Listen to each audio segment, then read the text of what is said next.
Hello everyone and welcome to Longer and Harder, the show on the internet where we take a subject and we go deeper. How are you all doing today? Hope you're having yourselves a wonderful afternoon. Let's go to here.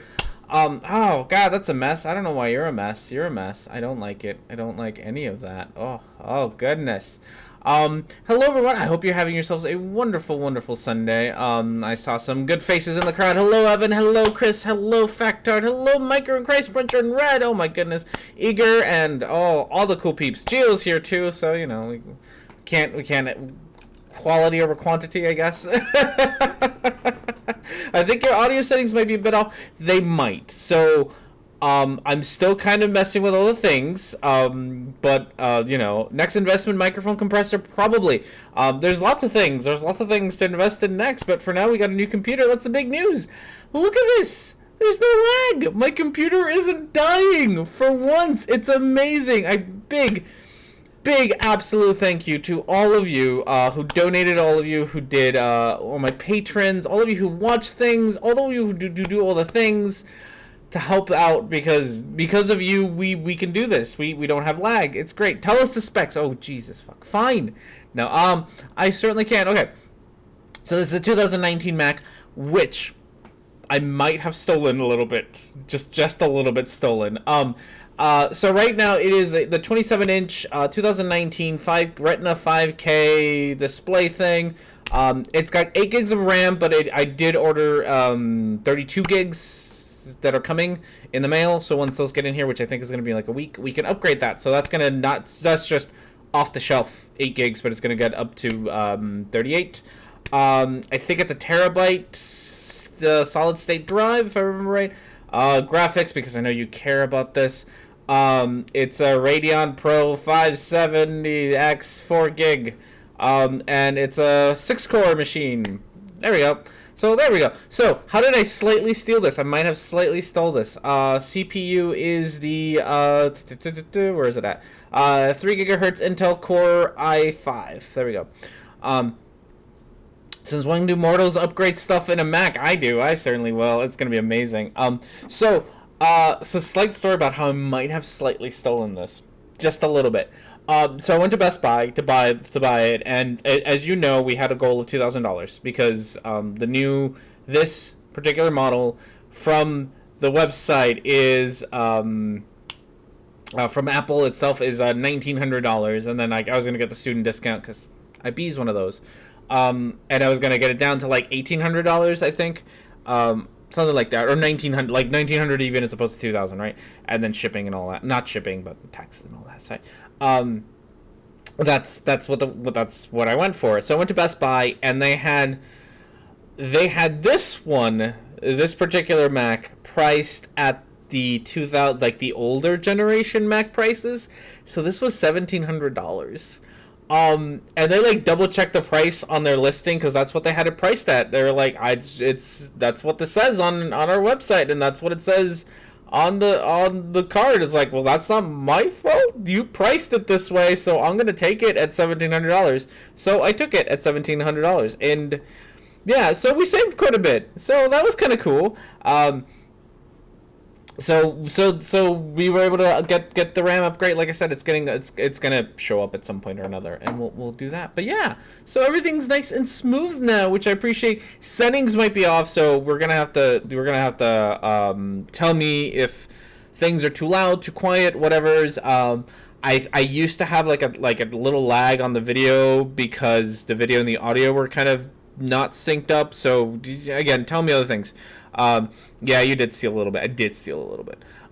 So tell me like what needs to be changed. Obviously that's on your side. So, but again, big thank you to all my patrons: Dora, Micro, Ellen, Evan Williams, all you great, wonderful people who have mic lowered just a little bit. Can do. Like I said, I'm still messing with all the things. There we go. That'll keep us maybe a little bit better. There we go. So all of you, thank you very much for your clipping a little bit. Thank you. Like I said, I just set it up last night. It apparently takes a whole lot longer to set this up like a second time than it did the first time because I had to. It was fun. It was great. So that was it. So that's more or less it.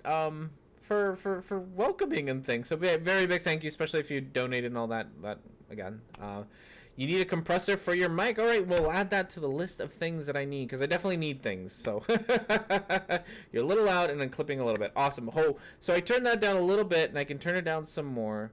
Turn down my mic a little bit more. But you guys tell me. Again, you're a little loud. Okay. So yeah, that's kind of it. Housekeeping. Not much. I guess we're gonna work on a compressor next. We're gonna work on things, so should be able to make the same. Should be able to make the same sound. It should, but it's the settings are different. It's it's OBS. It syncs and stuff. It's fine. So I'm gonna try to do this, and if I fail at it today, I'm real sorry.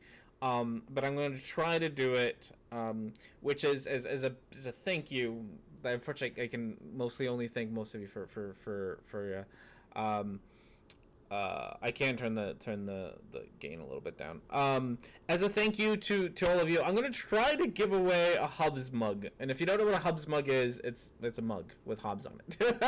I'm going to try to give it away using Cloudbot, but he seems to be on the fritz. I'm going to try to give it away. And if it works, it works. And if it doesn't work, it doesn't work. And I'm sorry. If it doesn't end up working. All right, we'll turn that down a whole lot more.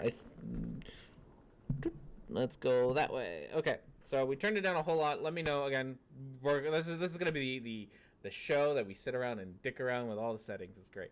So I'm gonna try to give away a Hobbs mug to one lucky subscriber. You have to be a subscriber. You can be a moderator and get one too. So I did not exclude moderators. So we're gonna give it a try. If it works, it works. If it doesn't work, it doesn't work. And that's about all I can do. I have to actually like buy it myself first. This is annoying because I have to actually buy it first. That's fine. We'll get this bot. This is weird. I've never done this before. But that gets figured out and whatnot. We'll go on to beer of the week. So, there we go. So that should be going. I don't know how things are going. So we'll see. So with that said, we're gonna go on to beer of the week. We have another wonderful beer from New Glarus Brewing Company because that's what we're gonna do. Ooh, you have to use raffle tickets. Raffle. There we go. Yeah, there you go. So there you go. Enter the raffle. You can get yourself a Hubs mug. I see Micro's in there. I see Jiro's in there. It'll be over by the end of the show. Oh, that is just cheating. That is just cheating, Micro. You. It's also not letting you do it twice, which I like. Probably because you're not subscribed to me. Probably because taking a look at isn't subscribed to me. So yeah, you do have to be subscribed. Okay, so with that said, another wonderful beer by New Glarus Brewing Company. I don't know what the alcohol level is because it doesn't tell me. Beer is called Totally Naked. It's a Wisconsin lager. And here is our description of it. Pure and crisp, this beer is wow, this is a weird sentence. Pure and crisp, this is a beer with nothing to hide. Wisconsin 2-row barley malt ensures a mellow and smooth body. We imported noble hops varieties from Germany and the Czech Republic to ensure a fine, mature aroma with no coarse bitterness. Expect this beer to pour a delicate golden hue that sparkles in the summer sun. This lager is brewed using all natural ingredients with no artificial additives of any kind. Kick back, relax, and enjoy the simple, unadorned flavor. This is a beer at its most basic. So there we go. I don't know what... I didn't know that beer were closed. Not this one. This one is all naked all the time. So we do have some people nice in there. What are you going to do with the old Mac? I don't know what I'm going to do with the old Mac. So you only get one raffle ticket, guys. So you can spam it all you want. I don't know. It's sitting here. I'm still transferring files over, so I'm not going to factory reset it yet because I'm still trying to transfer things over onto the new Mac. I don't know what I'm going to do with it. Something. I don't know. My wife has asked me the same question. I have no idea. It's going to sit there for a little while until I figure it out. Flat Earth Math is going to raffle. Just once. just once. Because so far, donate to an orphanage. That would actually probably be a nice thing to do. But am I a nice person? Probably. So it might get donated, it might get sold. I don't know. So far, in case you're actually trying to get into the raffle, we have Microorganism, Geostreber, Jelly Wilkinson, Wooden Toad, Chris Abbey, Dora, and Factord are the only ones who've actually gotten into the raffle. If the other ones are trying, you actually have to like do the right steps. All right. So is this beer any good? It smells amazing. It is a very it is very clear, which is really again not usually my thing. But you know we gotta try things out. Oh, that is delicious. Oh, oh, that is the best. That is nice, nice and smooth. Oh, just it is just it's not an upside down eye. It is an upside down eye. So you do an upside down raffle, no space, high ace, no space. It's not letting me enter. I'm sorry. You've not subscribed to me. You should be subscribed to me because you got to be subscribed to me. This is how I find out who's actually subscribed and who isn't. Turn the OBS audio again. Okay. Well, we'll leave. Whoa, that was really high all of a sudden. We'll eventually get there. We'll eventually figure out exactly what we need to do to get everyone into the raffle. And like the raffle's for 2 hours, so it's still you still got an hour and 56 minutes to get in there. If you're having difficulties, burn it. It's a Mac after all. How about you go on Craigslist looking for somebody looking for a cheap laptop and meet them up for it and just give it to them? Oh, that would be a little bit. That is really nice. I don't know how nice I am. I don't. It is a good computer. It's just it can't stream like I wanted to because it's just too old for that. But for a lot of the things that I typically would do on it, it works pretty good. I think my subs can't be private. Oh, there we go. That might be probably why. No, high ace. You have to actually do upside down eye and then raffle. You put a space in it, and I see it in the chat that you just put a space between the upside down eye and the raffle put. One word. There you go. You got it. You figured it out. Okay. So with that said, we got ourselves a video menu. So tasty beer, highly recommended. All new Glarus stuff, honestly. To maybe the raspberry one that we tried, the strawberry one that we tried, the strawberry rhubarb, maybe kind of. I don't know. This one, highly. I love it. It's great. Okay. So with that said, we are going to move on to where's our polls? Polls are over here. We're gonna move on to video menu. See what we want to talk about today. Our options today are The Truman Show by ODD TV, AOC by David Icke, Alpha Males by Joe Rogan, How to Write a Myth by Owen Benjamin, Top 25 Flat Earth Proofs by Christine, The Best Book to Read by PragerU. No things I'm guessing there. Pokemon by No Bullshit, because there's a brown lady in Pokemon now. Like, there's been brown ladies before, but there's a brown lady now, and No Bullshit is not okay with that. So, if you would like to, also one David, please include a sad tran. Oh, David Icke's just the best. So if you like to vote, upside down eye, vote, and then the number you like to vote on. So that's what we is. That No Bullshit one is hilarious. The No Bullshit one is so far. I'd watched the first bit, and the first bit is literally just him trying to prove that he's a Pokemon fan by reading the Wikipedia of Pokemon, and it's very obvious and it's very hilarious.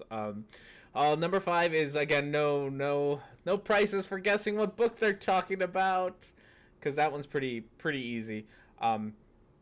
So it looks like the voting, we have a pretty good time between PragerU and No Bullshit. Who is Christine? I don't know who Christine is, Eager. She left me a message on one of the Eric Dubay videos being like, I have proofs, and then they're pretty much like Eric Dubay clones. So it's like Eric Dubay's 200 proofs into 25, which is honestly the only amount of proofs he actually has. So that's more or less what it is.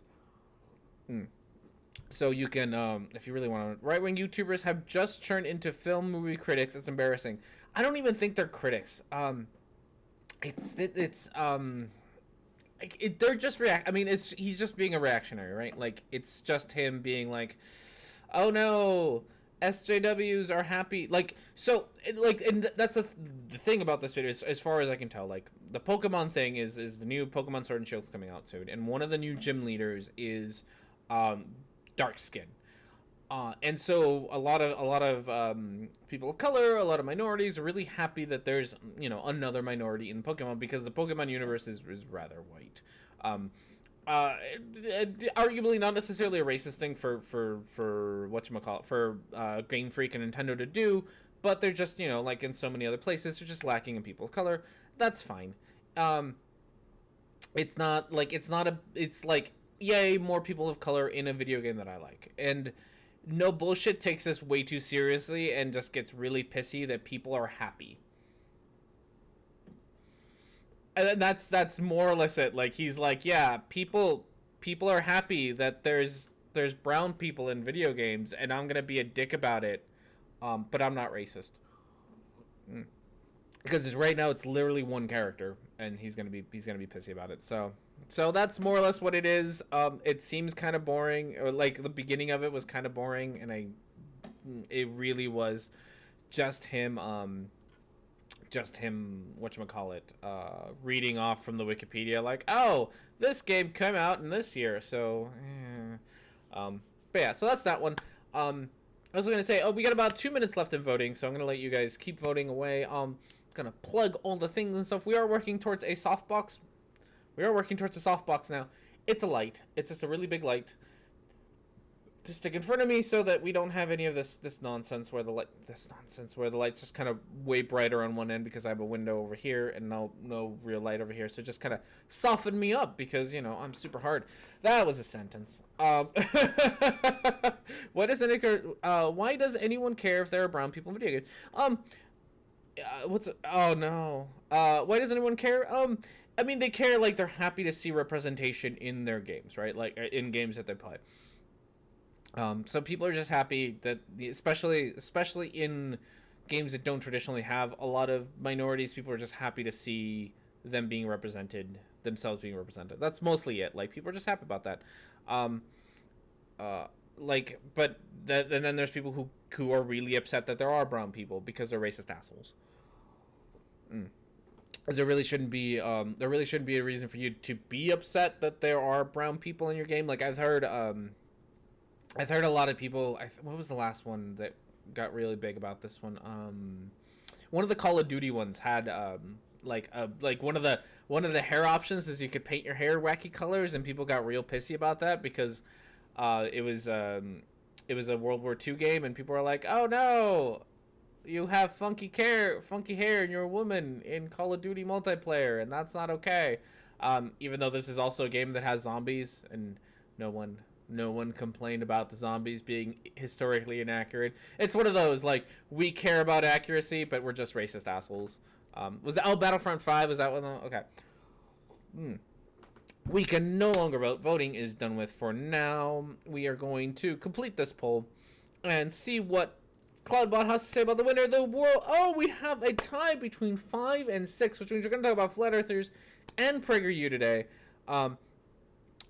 Zombie Nazis aren't real, it turns out. So, we're gonna flip a coin to see which one goes first, because that seems like the most fairest way to do this, I suppose.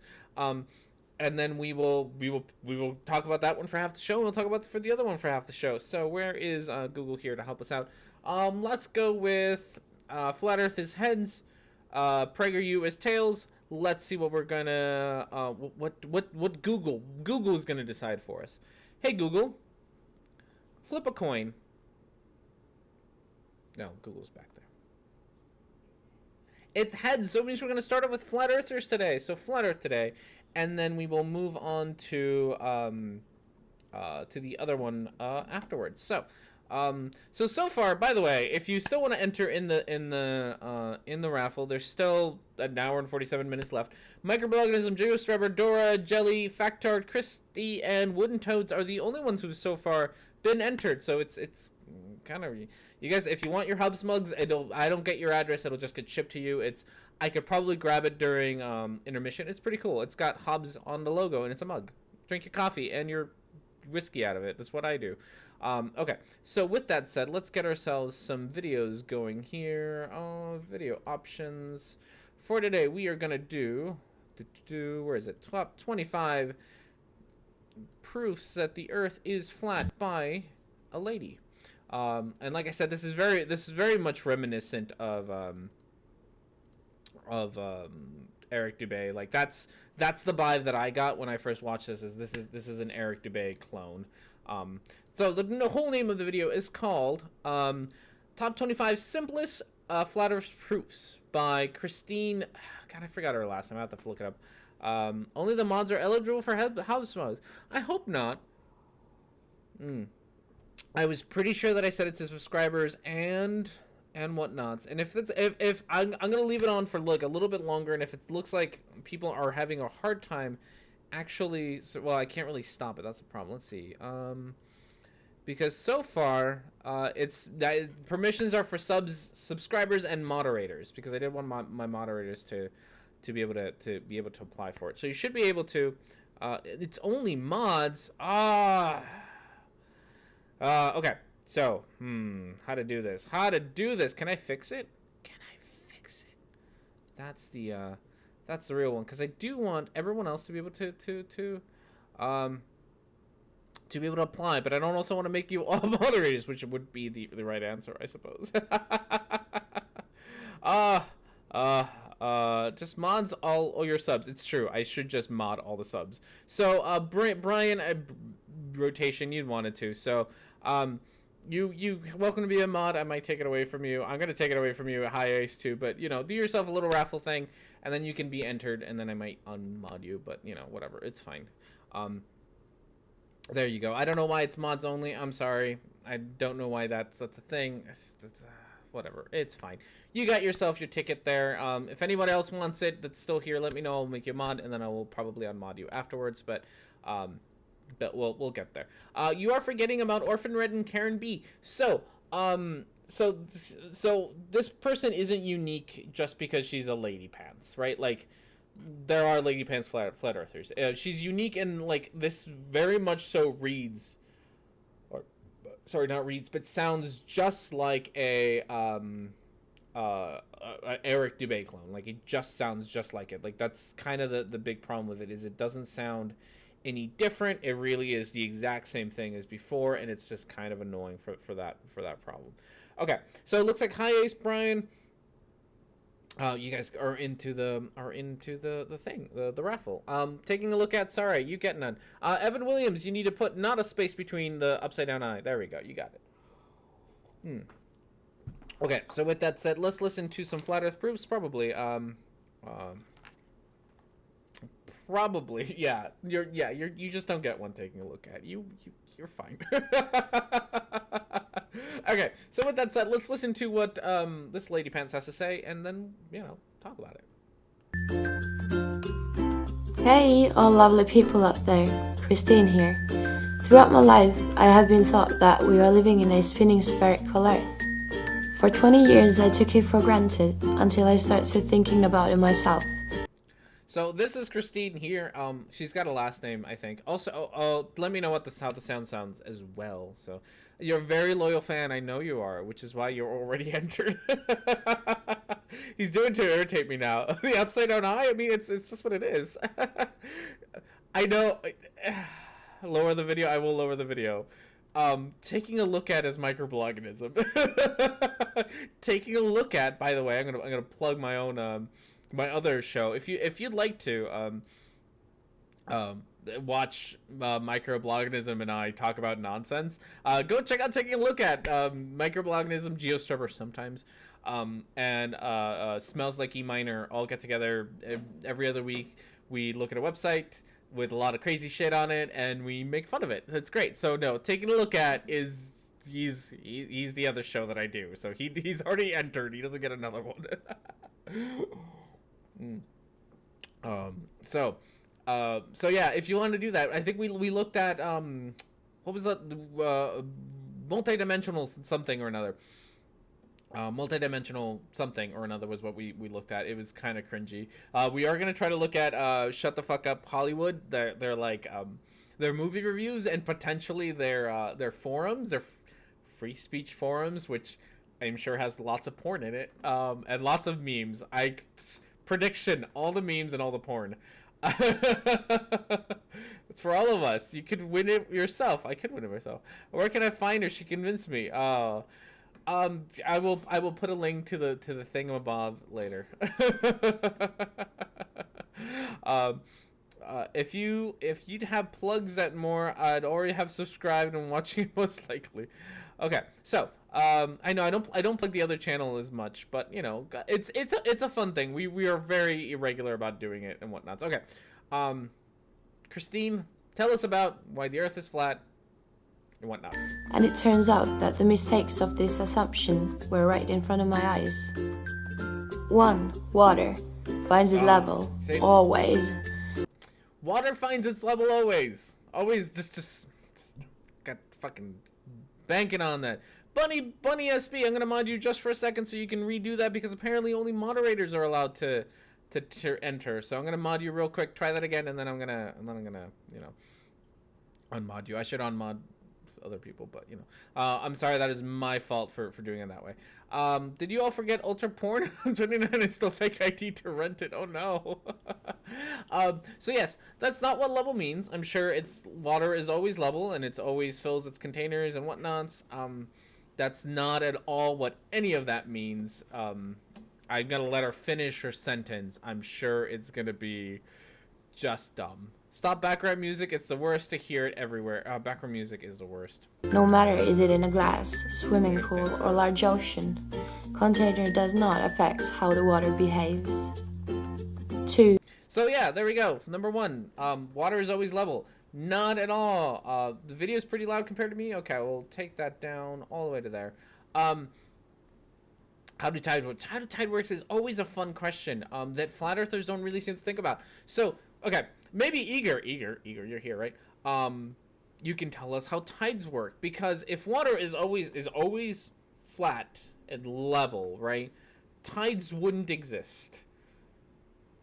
Like, I'm really curious how Africa over here can have you know, different tides while North America over here has like how does that work? Like you literally are higher in one spot than another. Same thing goes with in case you don't know, because continents are fun.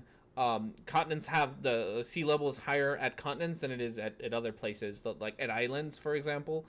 So sea level at like Hawaii is actually lower than it is at like on the states, because continents have a little bit of extra gravity, so they pull a little bit of water higher, so they're actually higher up. There's some really neat things with mountains, like how do you measure mountains, because depending on how you measure mountains, they're different heights. So you can measure mountains on like the distance from the core of the earth to, you know, their highest point. But because the earth is kind of oblate, if you have a mountain on the side here, like there's one on Ecuador, I forget what the mountain is called, it's actually higher than like Mount Everest because it's further away from the core. Sea level is also a little bit weird, because if you stuck a mountain in sea level, like in the sea, it'd have enough mass that sea level would actually be higher, which would make the mountain shorter. Or do you just pretend there's like a pretend sea level that people use? It's kind of great. Like magnetism field caused by the sun and moon, also why storms spin in different directions. No, that doesn't actually explain tides. Again, so if water is always okay. Again, so here's the thing: if water is always I'm gonna turn that a little bit. If water is always level, which is what you say it is, how come at this point it's higher than at this point, or both of them are higher than in the middle bit? Because that's how tides work.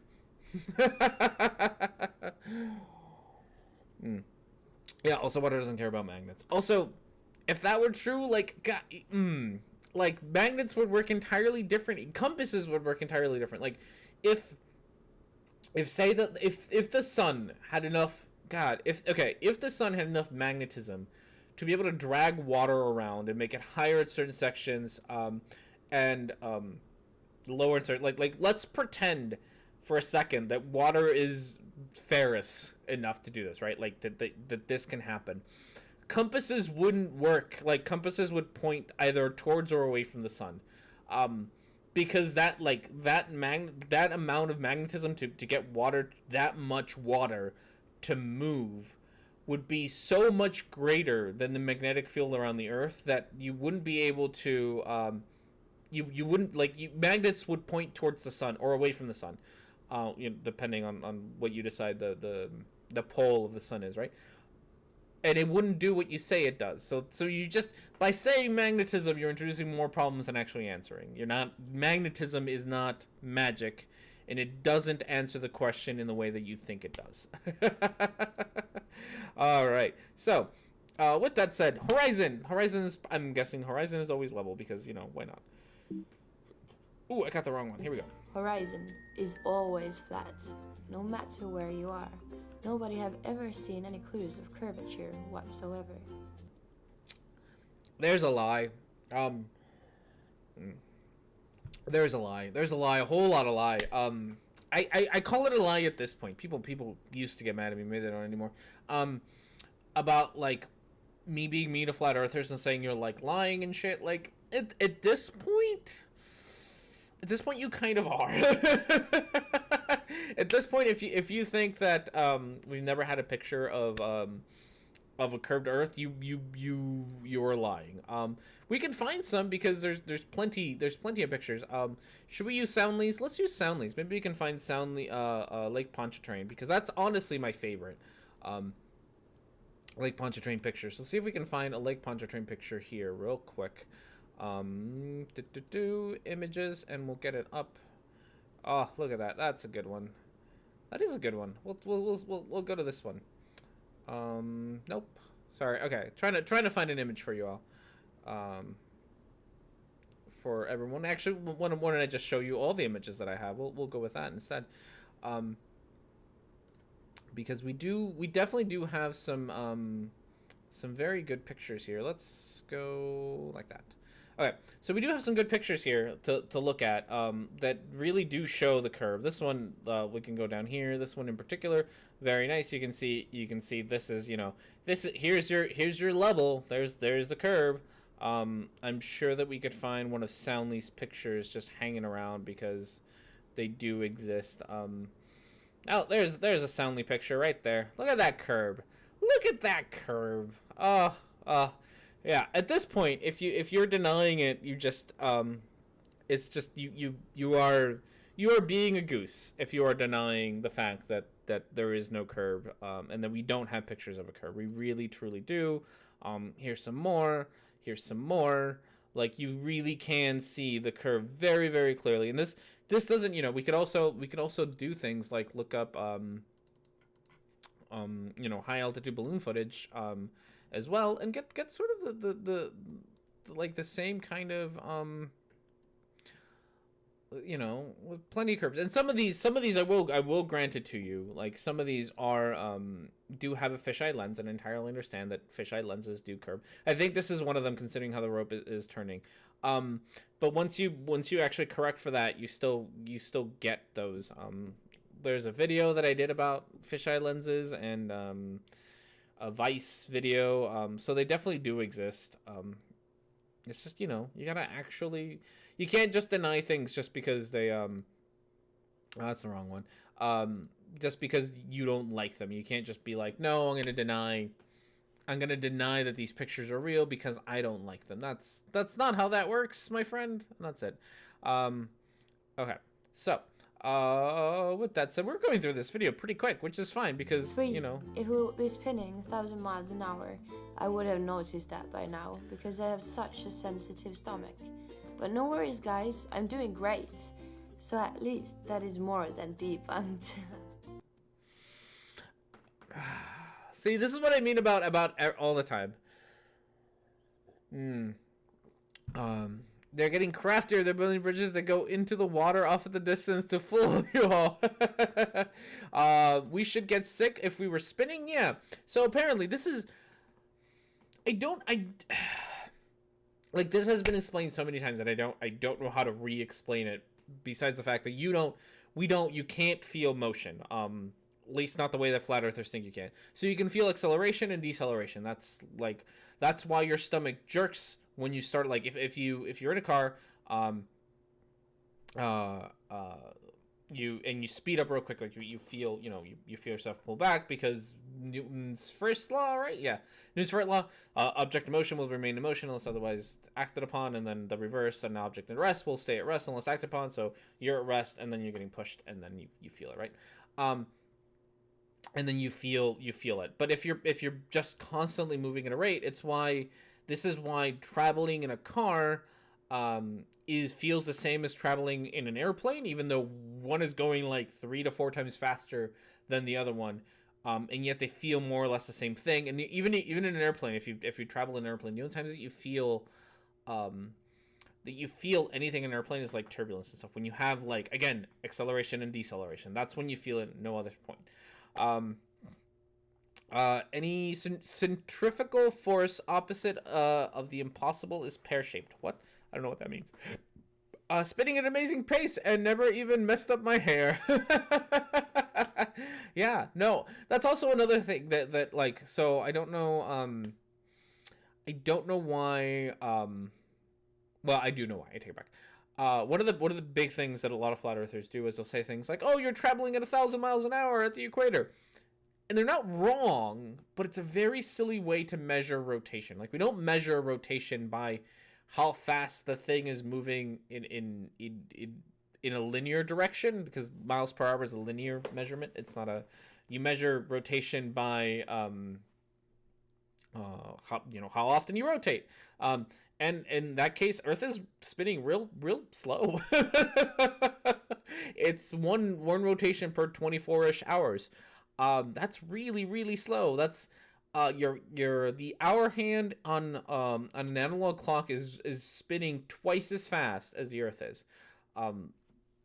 It's just, it's just not quite how any of that works. 4. We can also see how the sun shrinks into the distance as the day turns into the night. And it's never setting under the horizon. Never. That kind of assumption is just satanic. Okay. Satanic now. Oh goodness. Again, let's we can look at some fun, like, sunset pictures, because they do exist. Let's see, what can we look up? Sunset flat Earth. I'm sure we can find something, because this is another one of those claims that is constantly claimed, and yet well, just a couple of comparison ones which I like. Oh, here's a good one. Can we open this one up nice and big? Yes, we can. Look at that. The analysis of suns. Oh, this is like a whole presentation. That's kind of cool.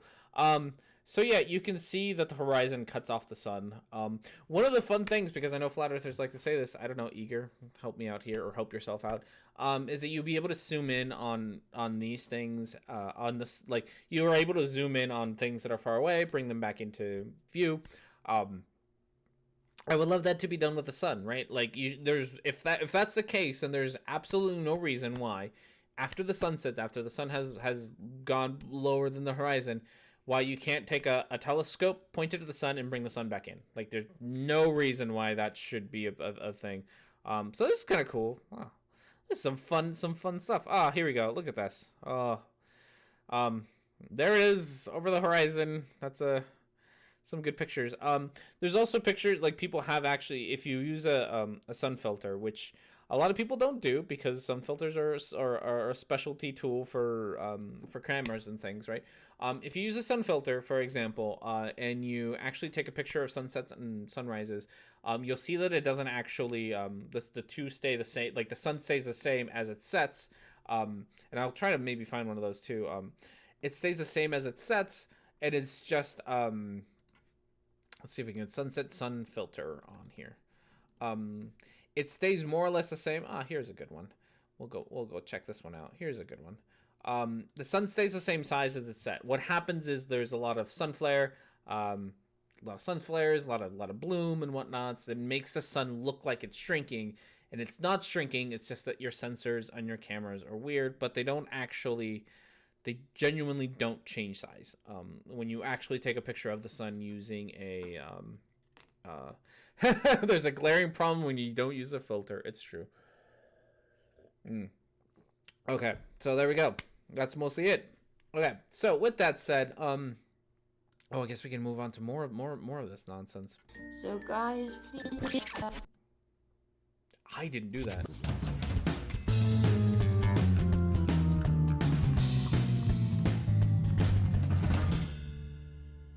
Ignorant fundamentalist, mediocre piece of shit.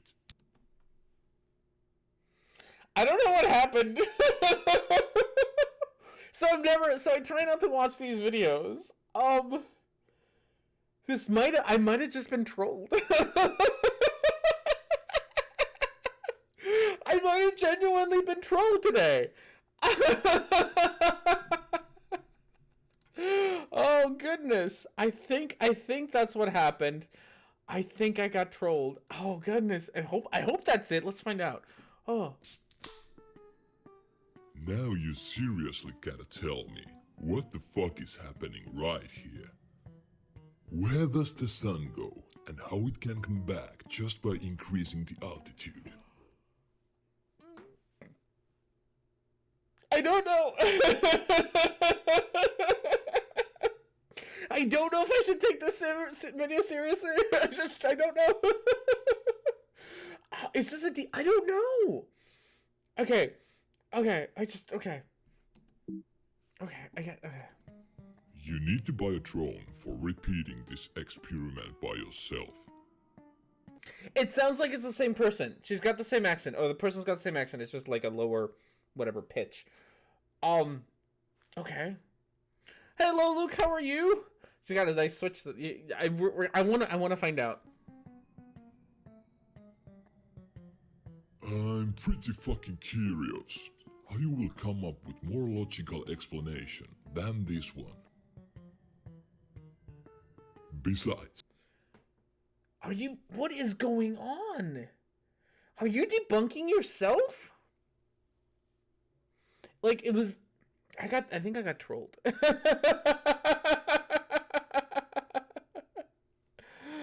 on flat Earth, the sun should stay above the ground all the time. Yeah. But like we know, in reality that's not the case. Yeah.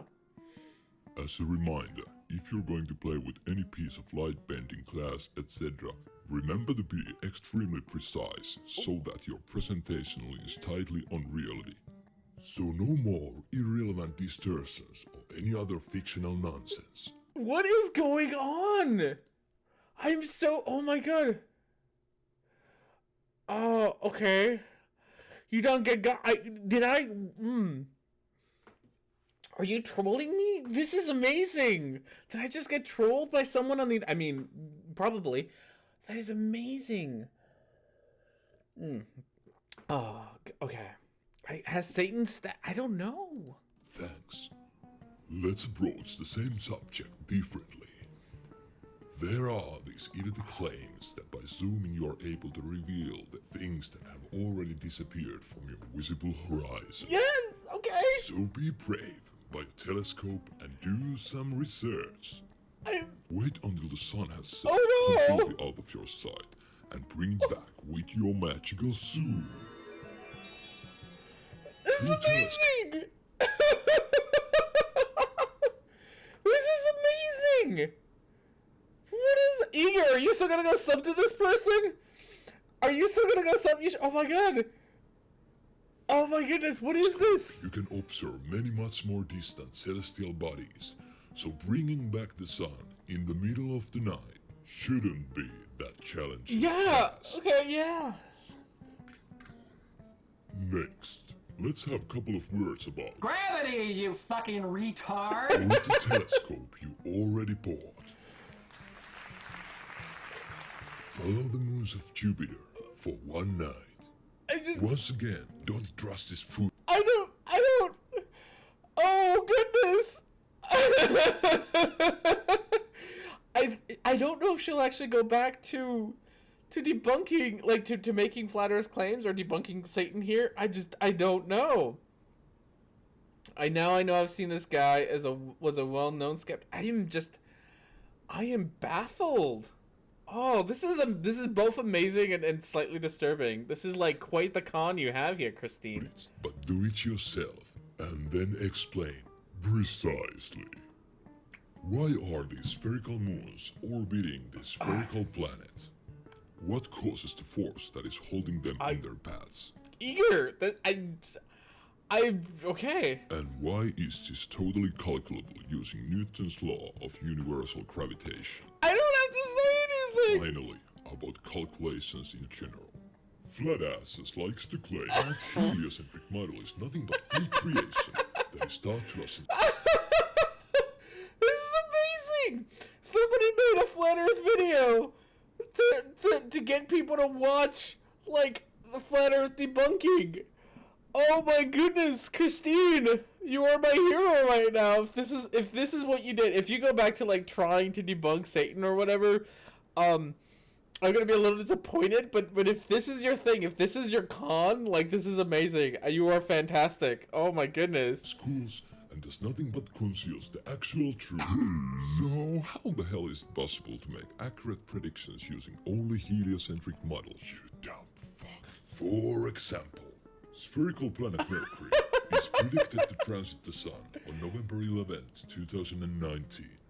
All I'm asking is how the prediction is made so damn correctly using fake. Can I post the link? I'm gonna have to. I will try to find it. When we go on a break. Because this is amazing, and I have it saved. I do have the link saved. This is just. Oh my god. Fake model.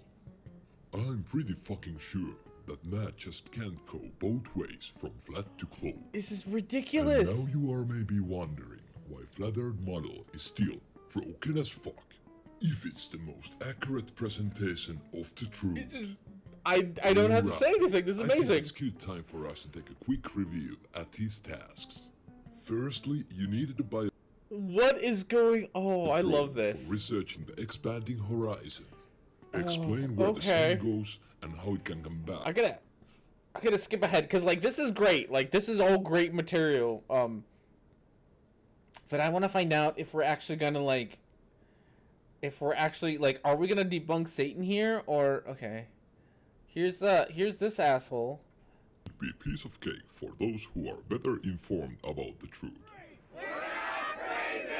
Oh my goodness, amazing. What is going on? If you succeed in explaining all the points accurately, I promise you to shut down this channel right away, join back to church, and start helping you to spread the word about the true shape. Oh my goodness. Oh, that is not okay. Okay. Oh, I'm gonna get so demonetized for that one. Okay. We finished our first video. We're just gonna stop there because I don't trust this video anymore. I have to find the link to this person. This is amazing. Oh my goodness. This is the best. I can't. Oh. I'm gonna put the link in the chat if I can. I should be able to find it real quick. And if not, I will put it definitely in the description because there it is. This is amazing. Oh my goodness, you person just trolled the shit out of everyone, and I love it. Oh my goodness, you are amazing. Oh, I don't know what I don't want to play anymore because there was a bit of a naughty scene. Not that I care about it, but I don't want to like get a strike on my channel.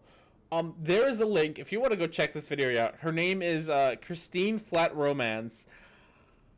She apparently debunks flat Earth nonsense. In a hilarious way. So there you go. She gets R&D's stamp of approval. Oh my goodness, this is amazing. Okay, with that said, I think we're gonna move on to PragerU. There's really there's nothing to debunk here. There's nothing to really talk about besides the fact that I just this is a thing that happened. This is a thing that has happened now.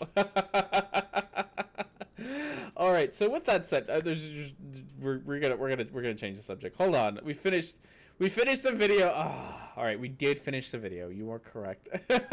It does mean boobs. Okay. So let's go over to the boobs section of my internets. Which again, fucking phrasing.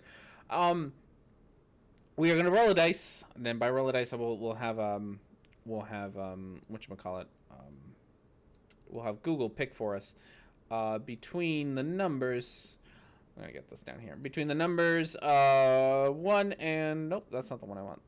There we go. Between the numbers 1 and 36. So we'll have Google pick for us. Where's my Google? And then we'll go with that. I know. Pick a number between 1 and 36. See what Google has to say. Here's a random number, 28. 28. So, 28 for us. We finished a video. We're gonna move on to PragerU. Congratulations, us. I don't know why that's off to the side. Nope, that's not the one I wanted. Whatever. You get it. You got the thing. Screenlabs is being super funky with OBS, and I don't know why. It keeps doing that, and I genuinely don't know why it is doing that. I fixed it several times, and it always just gets all funked up again every time. But there you go. So with that said, I guess we get to watch PragerU video now. That's kind of neat. You know, two videos in one day. Why not? Okay, so we are all done with you.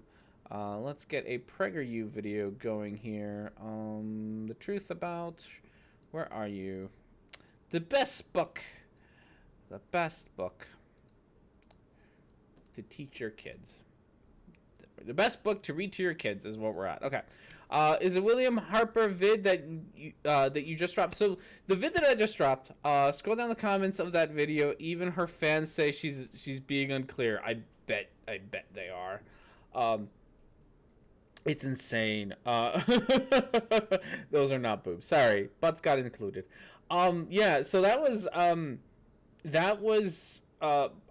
video. That was a thing that happened to us today, and I don't feel too bad about the fact that it happened to us. Oh my goodness. Okay, so quick reminder, and we might go on a break before we start PragerU, just because we're kind of at that point, at that awkward spot. So we might go on a break. We got about 15. We'll go 15 minutes, so we got a good hour or more on this giveaway.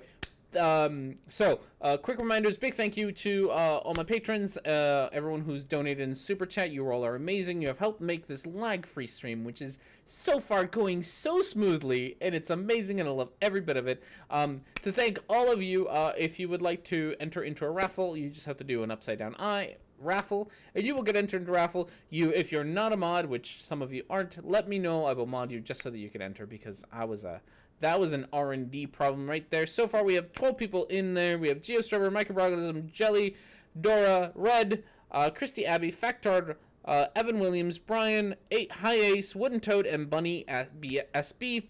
All signed up to a raffle. You get a Hobbs mug, which I will go grab so you can see it. And then if you like to donate or do super chats, you get boobs for doing super chats, and they are always appreciated. Help improve the channel a little bit. Which I think one of the next things is going to be a mic compressor. I'm going to have to look up what that is. I'm told I need one. I'm going to go look it up. Gonna look it up and see if I can get one. That will probably be the next improvement, it sounds like. Okay, with that said, we'll do a little bit of PragerU, about 15 minutes worth, and then take a quick break, go refill some beers, because I am definitely out of beer, so I gotta. That is a problem that needs fixing. So PragerU. Name of the video is called The Best Book to Read to Your Kids. There's a book you can read to your children that will make your job as a parent a lot easier. So, no. No points for guessing. Nothing at all for guessing, but guess away. Guess away at what you think the book is. It's PragerU. I'm sure you know what it is. So, guess away. But I'm going to go with a no on it right off the bat. So, and one of the things, just to make this topical and whatnots, right? One of the things that's going on in the internets nowadays, in case you haven't followed internet's stuff, is we apparently have concentration camps in the U.S., which is, you know, that. And Mike Pence, the Bible thumping vice president, went to go see them, and people are calling him out for not being a real Christian, right? Because he's okay with concentration camps. Part of me wants to be like, I'm not a Christian, so I don't get to fucking pick who's a real Christian and who's not a real Christian. That's not my job, right? You all Christians, you all decide. But I know a lot of the things that that have been said about it is he kind of is being a good Christian. Like, there's nothing, like, he's really doing the good Christian thing, which is, yeah, he's not, like, being a good Christian is not synonymous with being a good person. That's more or less what it is. You're right, it was the Climate Change Crazy that posted a couple of days ago. I was thinking of the Jesus as a Socialist vid, dropped and mixed it with the Harper one. I saw a new one.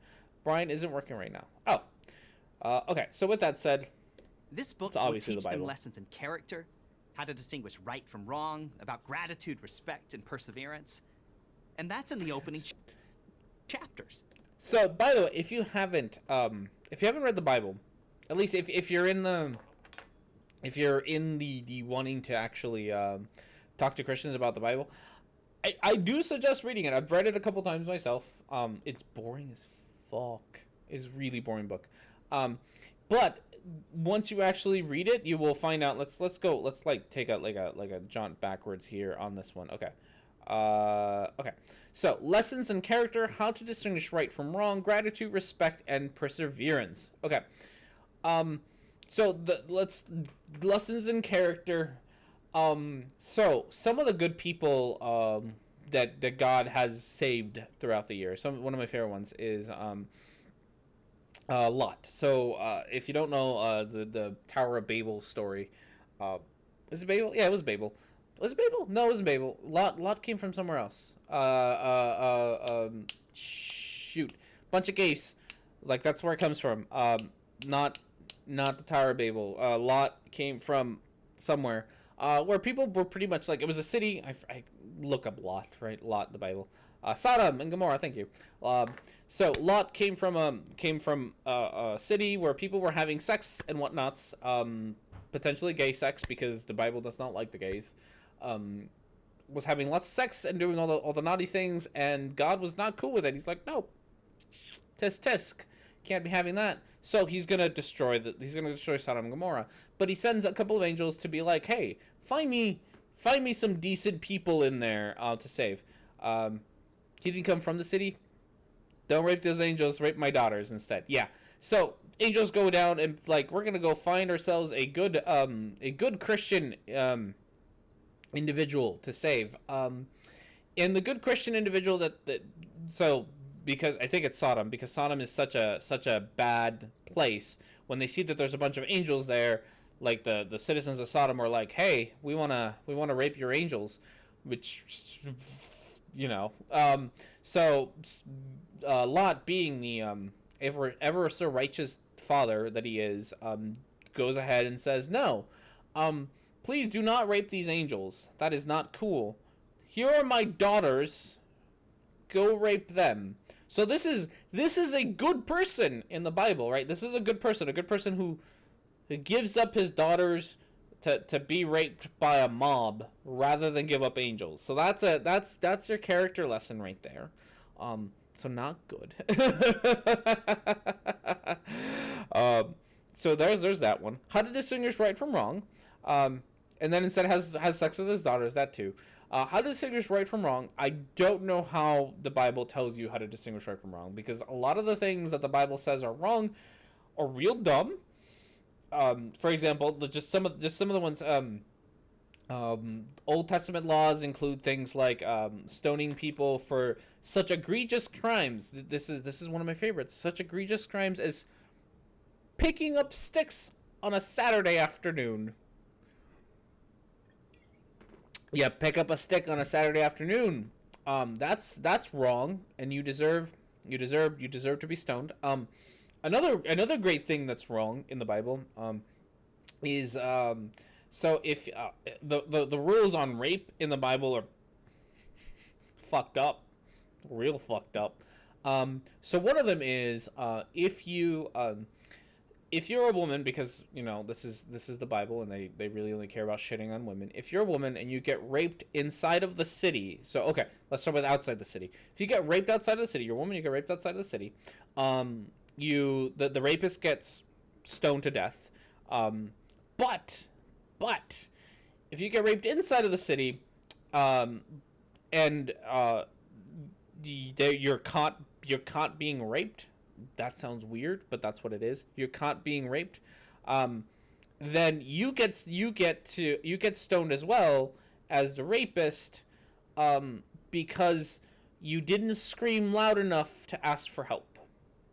So there's you. How do you distinguish right from wrong? Right there. So yeah.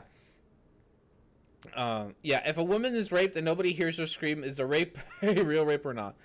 Yeah. So yeah, you did come back at a really awkward time. So there's your distinguishing good from bad, right? There's your you can't forget how God flooded the whole earth because every man had nothing but contentious evil in their heart and mind about 4,400 years ago. So let's talk about that one because that's a good character one. So God flooded. Every man had nothing, right? So people want to pretend like he just like flooding the earth just killed adult humans who had probably done something terrible, right? Which is why I deserve it. That also included children's, and babies and whatnots, and probably a few pregnant people, that died because everybody died. So he literally just everyone, regardless of whether they had actually committed a bad act yet, because some of the people who just by statistics, some of the people who had been killed during the flooding during Noah's flood, hadn't done anything yet, right? Like they were just either born within that like month, 2 months, whatever. Babies are evil. Some of them would have had to have been pregnant women, so God's cool with aborting babies because they might do something bad in the future. Yeah, it's pretty bad. So with that said, what gratitude, respect, and perseverance. Gratitude, respect, and perseverance in the. Oh, I know which one you're talking about because these are the first few chapters. Gratitude. This is who was it? Cain and Abel. Cain and Abel were this one, which is fun. So Cain and Abel, fun story. Cain and Abel. Job's a good one too. We're talking about Job. Oh, good. Cain and Abel. So Cain and Abel, both brothers, siblings, and whatnots, decided to give sacrifices to. Was it to their dad? No, it was to God. So they each gave their sacrifices. One of them, I can't remember who's the good one, who's the bad one. Bad one, right? One of them gave meat as a sacrifice, right? He was a herder or something, some sort of meat keeper. Gave meat as his sacrifice, and God liked that. The other one he was a farmer and gave fruits and vegetables. God did not like that one. Cain was the tiller of the ground. Thank you. So Cain gave the fruits and the vegetables. Abel gave the meats and stuff. So God only was even though these were gifts given by people for the jobs that they were doing, right? They were giving something from what they did. God decided that he liked the meat better than the fruity bits, the fruits and the vegetables. Yeah, so no veggies is the 0th commandment. It probably is. It's real dumb. It's real dumb. Like you can't. That's what gratitude and respect teaches you. Like that's the lessons of gratitude. That God was not actually very gracious, right? He didn't have a lot of gratitude for somebody giving him vegetables. No, he was pissed about this and decided not to say thank you, Cain, for giving me some vegetables. He was like, nope, I'm gonna be a dick and only be grateful to the guy who gave me meat and not the guy who gave me vegetables. So there's that. Okay. Perseverance, and that's in the opening chapters. Parents have been reading this book to their children for a very long time. It's one reason it's a perpetual bestseller. I mean, it also helps that the church kind of, pushes it on everyone. This book, of course, is the Bible. And you don't have to be religious to read it, and your children don't have to be religious to enjoy it and get a whole lot out of it. Decency, kindness, charity, selflessness, and sacrifice, they're all right there. Are they now? I'm $5 says we're gonna cherry pick some stories that are, and ignoring other ones that aren't. Kindness, God, decency. None of these are in the. I mean, you might be able to cherry pick some stories that are, but none of these are in the Bible. The sacrifice one, we can talk about Job now. With his sacrifice thing, because God was a dick to poor Job. That was not cool. Consider the story of David and Goliath. 9 feet tall, clad in armor, Goliath is the most fearsome warrior of his day. How could he not be? He's 9 feet tall, for goodness sake. You are way too excited about this. I had a children's Bible at first. It was seriously religious because I kept missing the bad parts in the full version.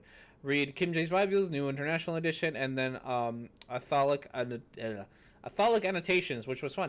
Yeah, always do definitely. If you haven't, I mean, I don't recommend it. It's a terrible book, but if you are interested in atheism, theism kind of things, do definitely read the Bible. King James is always a good one because a lot of Christians use it, and then they can't really be like, you read the wrong version. The New International Version is also good, but there's some word changes that, depending on the Christian you talk to, get kind of pissy about, like which version But no, you don't have to read this read specifics or debunk religion. You really don't.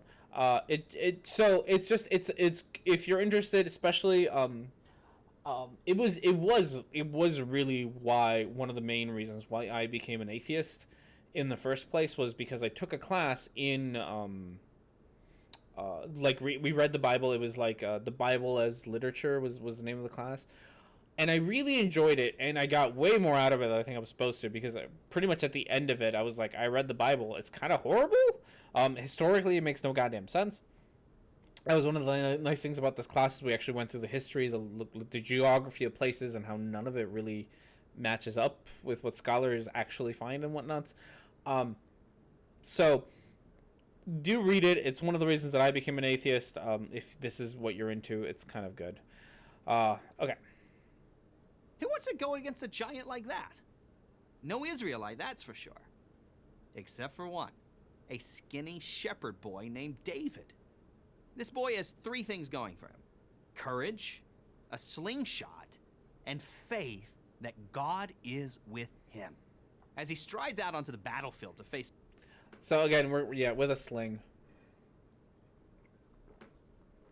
So there are a few stories that if you watch the VeggieTales version of it, you will get a moral out of it. If you sort of ignore all the horrible shit that's kind of entailed with it. A lot of the context between David and Goliath and a lot of these is was that this was during the time where the Israelites kind of were being assholes to everyone, and there's a lot of stories of Israelites just committing genocide as they roamed around the desert. There's a lot of genocide, and God was pretty cool with that. There's a whole lot of genocide. I think there's stories about bashing babies' heads into rocks and just murdering everyone in everyone that you bump into. It's just, there's a haul. David is not the underdog in this story. Goliath in single combat. He holds the future of the Israelite nation, not to mention his own life, in his hands. Wrapped up in all of this tension and drama are valuable lessons that any child can profit from. David refuses to be intimidated by a bully. He's willing to act, to show resolve, even in the face of his own self-doubt. His actions paint a portrait of true heroism in the face of true danger. Isn't it? David and God versus a 10-foot man. Yeah. How can a full-grown adult believe this? I don't try to. I'm trying to be nicer about this because people have pointed out, and I think there's so many ways to approach deconverting people. There's definitely a like, why do you believe silly things way. There's definitely a mocking way to approach this, which I think can be effective to some people. There's also a like more like Socratic kind of way to approach things where you just make people, or not make obviously, but you present questions in such a way that people question their own beliefs. I'm trying to lead more to the Socratic way of doing things so that I'm less of a dick, but I also do find it kind of silly that people do. I'm not gonna be nice. Sorry, Rhetoric and Discourse. That's fine. But I do like I also understand like when I'm not gonna tell you what the right way to approach religious people is and how you should feel about it. Because especially like when I first became an atheist, I was a very angry atheist, and I entirely understand why people are very angry atheists. Because we do live, especially if you live in the States. I know it's different in other parts of the country, but if you live in the States, religion is shoved down your throat constantly, and you spend so much of your life just like, yeah, that's normal, and then when you find out that one, it's not normal, and two, it's all bullshit. Like I entirely understand. I empathize why people are angry about how people were treated, like being lied to and having the stuff shoved down your throat. Even as an atheist, I still have religion shoved down my throat. So it's not like once you become an atheist, people stop being dicks to you. Like that doesn't stop it, right? I don't know if it's the most effective way. I do kind of ask this. That's kind of why I like the Socratic method more, because I do think it's more efficient. But it also requires, like, it's not also for everyone. Like, you need to be incredibly patient. You need to know how to ask the right questions without being an asshole. That's the best way to put it. And it's not easy. It's not an easy thing to do, and I understand why people don't like to do it. Because sometimes it's like when you get a lot of pushback, sometimes it's easier to just be like, "Hey, you believe in a sky daddy," and I don't blame them for that. I genuinely don't blame people for wanting to go down that route, because it's easy and it feels good. It's cathartic to not, especially if you'd been tied to religion for so long. But I do try to go down the Socratic kind of way, like just ask questions. So.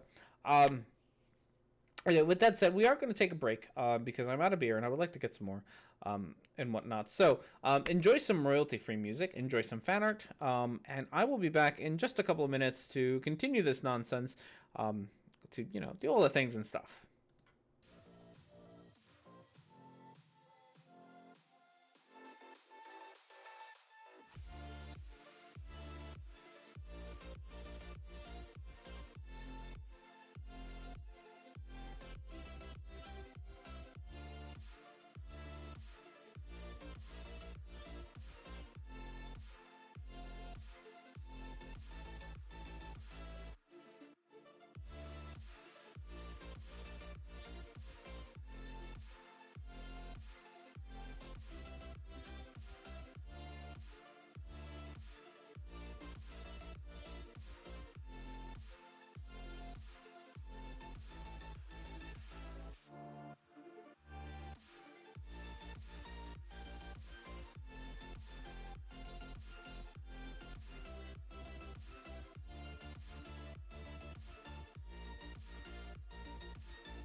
to me when you're done. Plan to start a family with someone. Am I an option or for fun? Baby, tell me now before I run. What about us? What about us? What about us? What about us? All right, everyone, and we're back. Nope, wrong one. There we go. Gotta figure this shit out. So we're back. We're gonna watch some more PragerU nonsense here in a second or two. You like the new fan art? We got a lot of cool new fan art. A lot of it by someone on Discord whose name I can't remember. Microbloganism and Geoserver did do a lot of it too. So you know, there's always things in there and whatnot. So quick reminder. There is currently a raffle going on. If you'd like to enter it, you get one of these. This is the Hobbs mug. I should have had this earlier, but this is the Hobbs mug. You get a mug. It holds coffee. It holds whiskey. It holds all the important things. You can drink out of it. It's great, and it has Hobbs in it. You know, you have a nice little adorable mug. So if you like to, do we get that one? No, you get a brand new one. You don't get this one. You get a brand new one. So if you'd like to enter for that, you do an upside down eye raffle, and then you get entered. If you are not a moderator, because apparently only moderators are allowed to enter, let me know. I will get you moderated, and you can do that one. So you can get it in there. If we take a picture of drinking whiskey out of one, will you make it a fan art picture? Sure thing. Whatever. I'll draw a mustache on myself. Why not? Like licking cats. Oh goodness, things get kinky here real quick. So that's how you enter for that. I would like to enter. You don't get one. I take a look at you. Just don't get one. Okay. So we got Creepy McCreepy here over here. Being creepy, other side, because the camera's on. Cameras make things go backwards. So Creepy and Creepy here, over here, gonna tell us all about how the Bible is good to listen to and or read. Also, there's other cat back there. I'm not sure if you guys wanna watch her instead of me, but she's back there being adorable. So if you ever get real tired of R&D's face, we can always switch over to the cat cam. Have her. Damn, I ended up drawing the attention of fundamentalist Jesus freak. Yeah, sorry about that. Okay, here we go. The kind of strength we want our children to emulate, to be able to defend themselves and later their families and their country.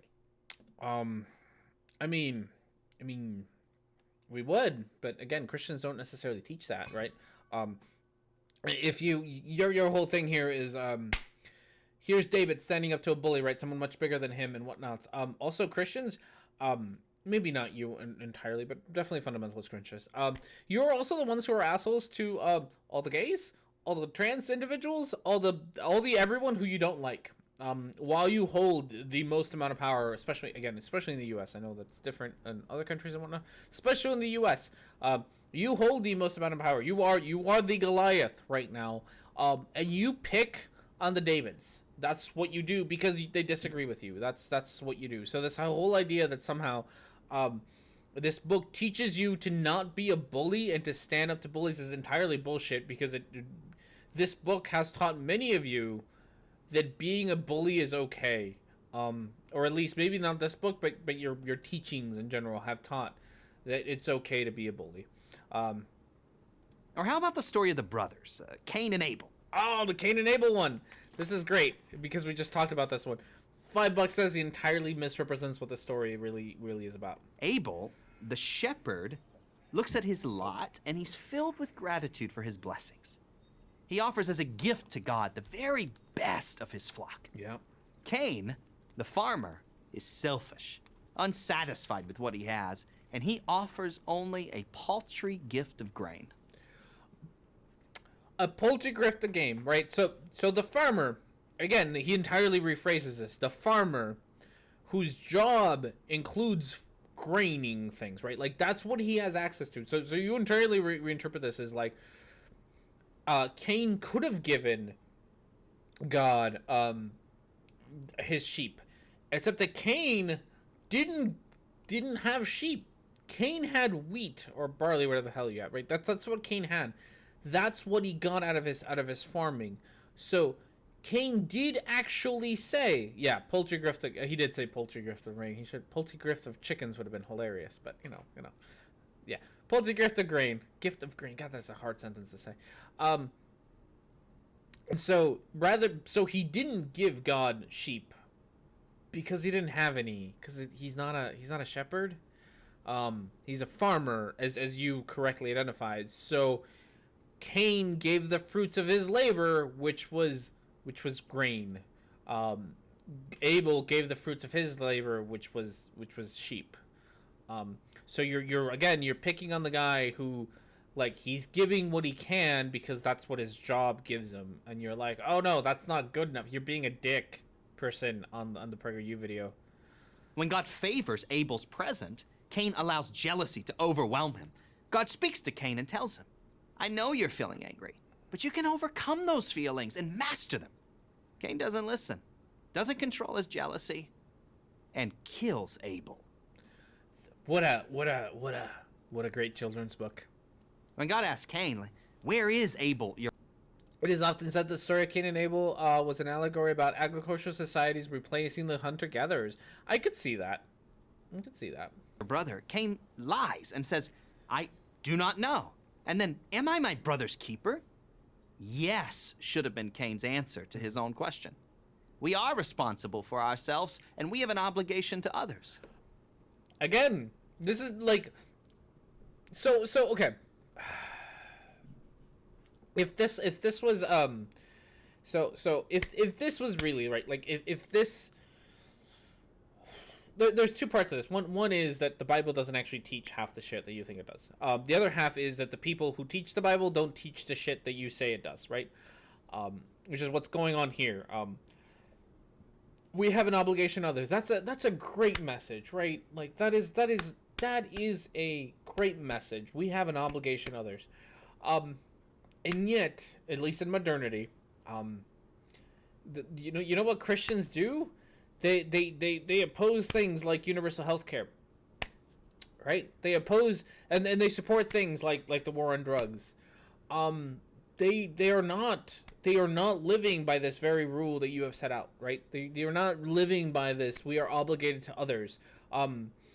So if it were true that your book, your Bible, actually taught these things to children, then you would expect things like Christians being for universal healthcare, like, because you're obligated to others, right? You should be able to, you should at that point be like, hey, you are, I want to help my brother, my neighbor, my whatever.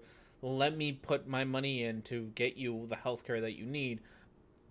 But no, the biggest opposition to this is conservative Christians. So, yeah, we have an obligation to others that is incomplete moronic propaganda. I could definitely agree with that. Read what I wrote. Really think about it, Eager. Do think about it, Eager. We all have emotions and passions, but God has given us the tools to master those emotions. And master them we must if we are to live a productive and ethical life. Mm-hmm. Most important of all, life is a gift from God. We have no right to take it away from the innocent. Again, fine. You can't take it away from the one. This isn't part of the Bible at all, because as we talked about earlier, Noah's flood was a thing where God was perfectly cool with taking life away from the innocent.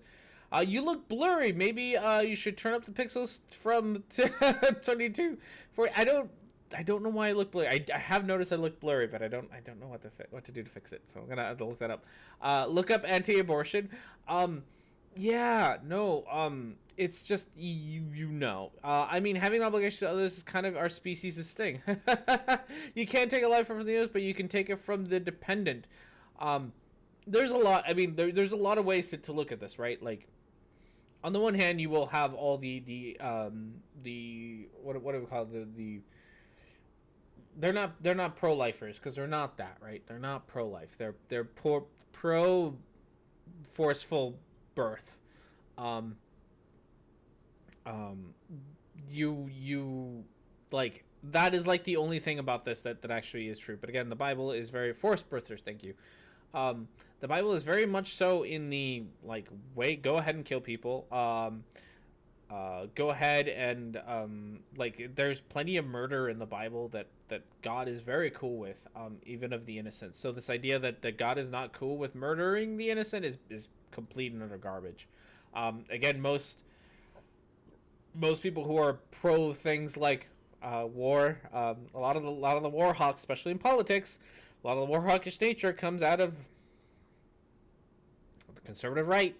A lot of the pro death penalty, again, conservative right, like Christian right. You really shouldn't be PragerU. You really shouldn't be saying this propaganda when this is not at all what Christians believe. At least not all Christians.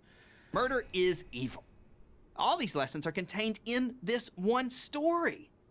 The stories of David and Goliath and Cain and Abel are only two examples of the many invaluable lessons the Bible offers to children. So, children, here's a fun story from the Bible that this guy was not going to tell you about. Children who watch this show, apparently. If you make fun of one of God's prophets,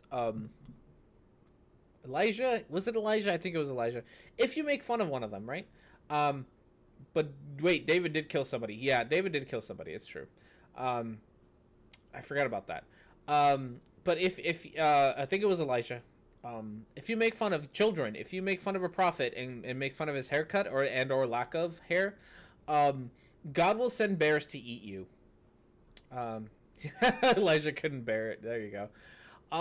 So again, the horrendous crime of making fun of somebody's hair or lack thereof is worthy of death. Right? This is the same one who were like, oh no, life is precious.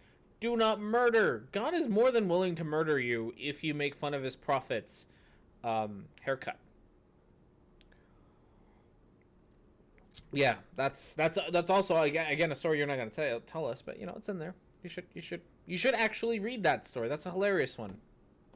Think of a lesson, and there's a Bible story to teach it about family dynamics. Family dynamics. Incest. Lot's daughters had lots of sex, lots of all that family dynamics. So good. Work on the Sabbath. Don't work on the Sabbath. So if you make fun of his haircut, God will send me free food. Only if you can kill the bear. Friendship, forgiveness, leadership, humility, about what is important and what is not. The Bible also teaches children, more effectively than any book ever, that they are not the center of the universe. They're accountable to their parents and to God. They're not the center of the universe. Except for the fact that the Bible also teaches them that they are super special, and there's this big, super all-powerful being that really, really likes them a whole lot. And if they pray hard enough, they can bend the rules of reality to their whims. Oh, but it doesn't actually teach them that they're special. Yeah, no, that's just not. There's a whole bunch of bullshit right there. Children who internalize this lesson are much more likely to be kinder and more mindful of how they behave than those who do not. The Bible discourages narcissism. It does? Okay. Of course, the Bible is not merely a children's book. It's a library of wisdom for everyone. Here's how Abraham Lincoln, who was not a churchgoer, but who was steeped in the Bible, described it. In regard to this great book, it is the best gift God has given to man. I want to look up this quote. $5 says it's not real. Just out of $5 says this quote is not real. We're gonna look this up, but I'm gonna go assume that this quote ain't real. Oh shoot, I actually need the quote over here. In regard to this great book. Well, let's see, Abraham Lincoln.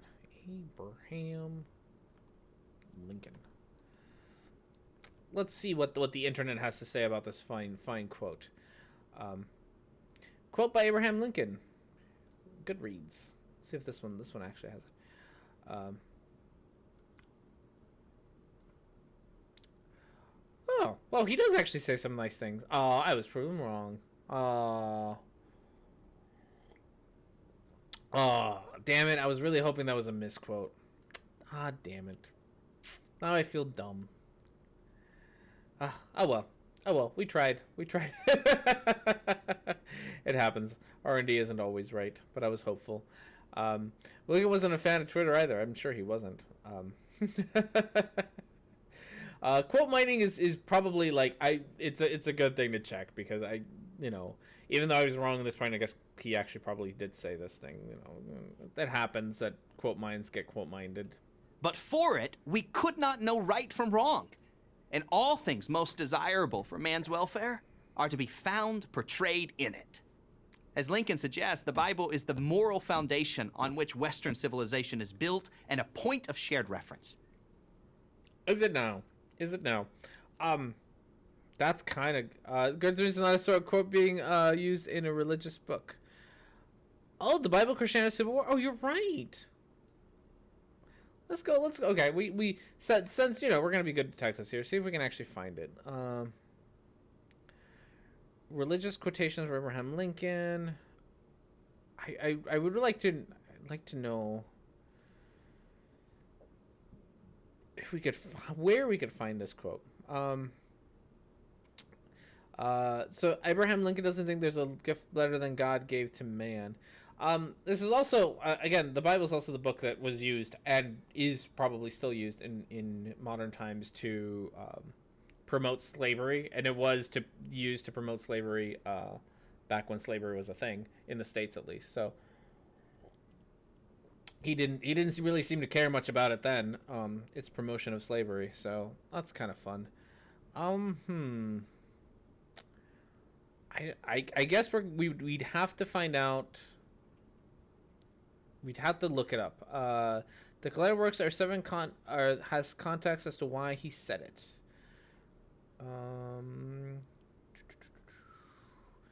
The collected works. Which one is that one? There we go. Volume 7. Here we go. See if we can find out what this is from. We'll find it in regards. Whoops. I can't spell things today. In regards. Here we go. The occasion would seem fitting and lengthy response to address which I have just made. I would make one. If prepared, but I am not. I would promise to respond in writing. Had not experience taught me that business will not allow me to do so. I can only now say, as I have often said before, it has always been sentiment with me that all mankind should be free, so far as able, within the sphere. I have always acted as I believe to be right and just, and I have done all that I could just for the good of mankind generally. In letters and documents sent from this office, I have expressed myself better than I can now. In regard to this great book, I have to say that the best gift God has given to man. All the good the Savior gave from the world is communicated in this book. But for it, we could not know right from wrong. All things desirable for man's welfare here and thereafter are found and portrayed in it. To you I return the most sincere thanks for the very eloquent copy of the great book of God which you present. Do you understand why? We're talking about biology over here. So there's some slavery for and against slavery can be made both based on the Bible. It's true. But here's my thing about the slavery thing. You're right. You can make arguments for and against slavery from the Bible.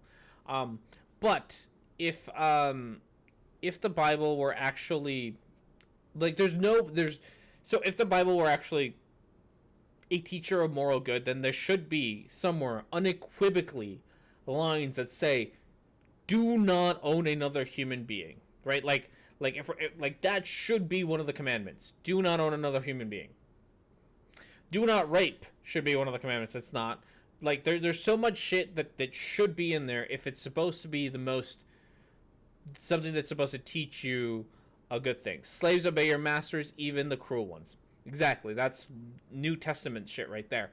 That's a thing. I think a thing that Jesus said, if I remember right. Jesus was cool with slaves.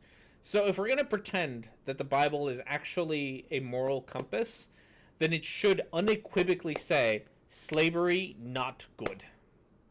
But it's not going, it doesn't say that, right? Which is why you can use the Bible to defend slavery, and it's also why you can use it to defend or to argue against slavery, because it doesn't say, I think it says slavery good enough, but people can argue the other way because it's really that wishy-washy on it's really that gray on that subject.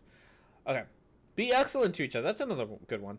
Do not castrate your fellow human beings should be in there too. There should be a whole lot of great things. Like there are so many rules that if the Bible is really meant to be the good thing that it's supposed to be, there are so many rules that are missing from there that really should be in there that are not.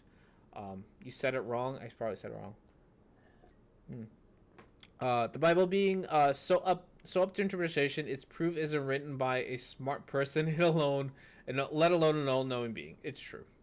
Okay. Up until the 1960s, you could cite a Bible story, and most people knew exactly what you were talking about. Everyone from Shakespeare to Dickens to Franklin Roosevelt made great use of Bible stories to communicate their themes. By the way, in case you haven't, Good Omens, go watch it and or read it. Does a great job at using Bible stories, theology, to make a really good story. A really interesting story too. So Good Omens. Again, if we're gonna talk about like great artists doing good things with the Bible, there are plenty. Rape of the Lock. Go read Rape of the Lock. It makes fun of John Milton's Paradise Lost. Great book. Again, also makes a lot of allegories to the Bible. Fantastic. Anything by Christopher Moore, Stupidest Angel, Lamb. Like you don't just because you can use the Bible to tell a story doesn't mean much, right? Like it's allegories, like it's one of the oldest stories, so it's just people reference it because you can make a reference to it and know what it's about. Paradise Lost is where the stupid, sexy Satan comes from, right? I'm not sure if he's stupid. I think he's sexy. Paradise Lost makes Paradise Lost is fantastic because it makes a good argument for why Satan fell from grace. It pretty much is like he wanted free will was his thing. He was like I don't just like being your bitch. So I'd rather be the ruler of hell and do my own shit than be your slave. Funny how that is, right? That was I don't watch The Simpsons enough, but yeah, no. Also, John Milton's Paradise Lost is also really good. If you want some good biblical references that you can find, but it's also not like jerking off the Bible the whole time. It actually makes some interesting arguments. Master Margarita, also really good Bible references, and also doesn't sit there and jerk off the Bible. Also, it's like a Russian book, so it's kind of fun. I, Lucifer, go read I, Lucifer. God, there's so many good ones. I, Lucifer, also a lot of good religious references in there, but it really talks about how Lucifer just wanted to do his own thing. Imagine that. Again, imagine that. That seems to be the theme of like Satan just wants to do his own thing, but God isn't letting him do his own thing. And his own thing isn't necessarily bad. He just wants to do his own thing. And so I, Lucifer, really talks about this a lot, which is, again, Satan just wants to do his own thing. So he chooses to be an individual that is separate from God, and that's why he does like bad things. It's because he wants to be different than God. He doesn't just want to do the same thing that everyone else does. He wants to be his own individual. And the only way to be your own individual when you are an angel is to be the opposite of God. And that's why he chooses that lifestyle. And there's even things about how painful it is, like the physically painful being Satan is, and how much it hurts, but he'd rather have that pain and be his own individual than be a mindless zombie and continue to serve God, which is, again, very interesting. There's really good ways to reference to reference the Bible without like jerking it off. Like it's not the best thing in the world. Okay, so with that said, We're losing that connection. And that is a terrible shame and a profound cultural loss. is it no? If you don't have some biblical literacy, you can't fully appreciate the powerful words of Martin Luther King, for example. Who you wouldn't have liked, by the way. I'm sure. No, you wouldn't have. Or maybe not you individual, but PragerU, because I'm going to talk about PragerU. Let's talk about Martin Luther King, because I think he's a fantastic. It goes to show you how, in retrospective, people pretend like they would actually side with Martin Luther King, especially when it comes from a PragerU video. So, PragerU has made, and I think I have a video about this, has made a video complaining, Candace Owens, no, not Candace Owens, that other crazy bitch. Don't be sexist, R&D. Talked about Colin Kaepernick and how he was protesting during the NFL football games and taking a knee and all that. And they do this whole thing about Colin Kaepernick, and they do a lot of tone policing, and they do a lot of like, you are hurting your movement more than you are helping it, right? Martin Luther King was not liked during the civil rights movement. The majority of people did not like him because he was hurting his movement more than he was helping it. He was people were trying to police, like, this is not the right way to do this. People like read his letter from Brigham Prison or whatever it's called. That, like, he talks about how much tone policing is the best way to put it. How much tone policing there is, and how much the moderate white male, or the modern white is a bigger enemy to him than like the KKK is, because they constantly tell him this isn't the right way to do it, this isn't the right time to do it, and that is pretty much exactly what PragerU says when people like Colin Kaepernick protests, when people like Antifa protests, when people like Black Lives Matter protests. They say the exact same shit that people were saying to Martin Luther King when he protested. So for PragerU to fucking pretend as if they would have liked Martin Luther King during the civil rights movement is as absolute garbage. They would have been the people who, they would have said the exact same thing they are saying now. They would have said it then about Rosa Parks disturbing the bus system. They would have said the exact same thing they say about Colin Kaepernick. They would have said it about Martin Luther King and about his methods not being effective and how they hurt the black community more than they help it. They would have said the exact same thing. Only if you know the story of Moses can you fully appreciate King's poetic vision of having seen the promised land. Of the Bible, Yale theologian George Lindbeck famously said, "There was a time when every educated person, no matter how professedly unbelieving or secular, knew the actual text from Genesis to Revelation." Our goal should be to get back to that kind of biblical literacy. Why? Again, why? Hey, Red's is live. Do everything and go look. Oh no! Damn it, Red. We have. I'm gonna stick around long enough. 21 minutes left. Ooh. 21 minutes left, and then the giveaway is over. And it starts with our children. Your children. Indoctrinate your children. Read them a Bible story tonight. Who knows? You might learn a few things too. I'm Johnny Moore for Prager University. This video. Oh, well, we finished, and I don't want to watch your ad here. We finished. We finished the thing. Okay, with that said, we have 20 minutes left, guys. I might do a little break so we can keep going because I have drank too much beer.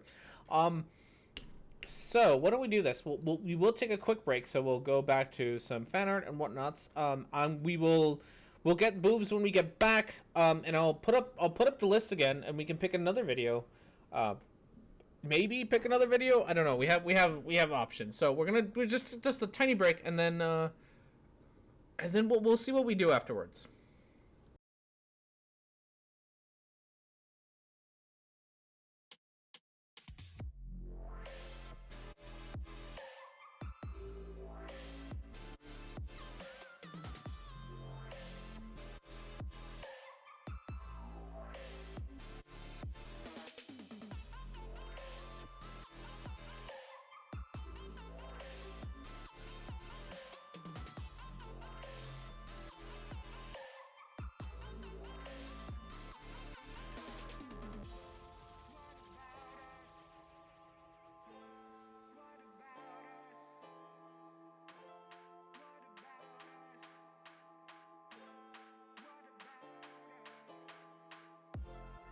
try to talk about the situation.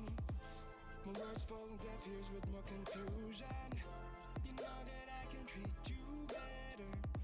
And all of these years I've wasted, you always come running back over and over and over again.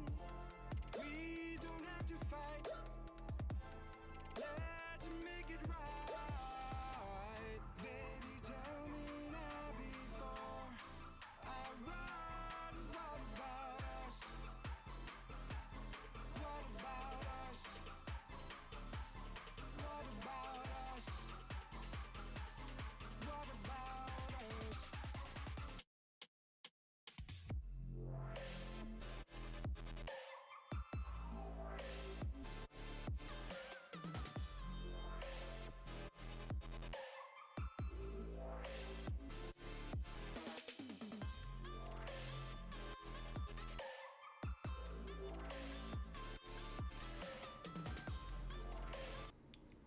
All right, and we're back. That was fast. That's okay. We can do things quickly every once in a while. So what are we gonna do next, guys? We got about roughly 20 some minutes, 18 minutes. We got about 18 minutes left in our giveaway. So I don't want to entirely like just give up on that because that was a thing. By the way, reminder: if you'd like to participate in the giveaway today, we are giving away a Hobbs mug, which looks something like this. So if you'd like to have one of these, guys, the big thank you to everyone.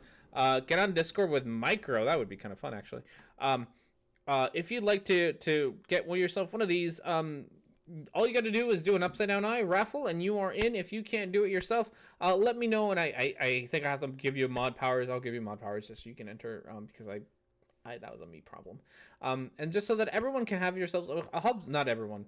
You get raffled a Hobbs mug. But big thank you to all my patrons, everyone who supported me on Super Chats and whatnots. Thank you very much. Your support has gotten us this lag-free stream, which is amazing. I keep looking at the spot where the camera is, and it's amazing. Like, there's no lag, and everything works, and it's just the best. So thank you very much. In center, have I given up on the 200 proofs of Eric Debay? No, I'm not. They exist. I am working on the next script, which I think should be 109 through 120. I think it's 120 something.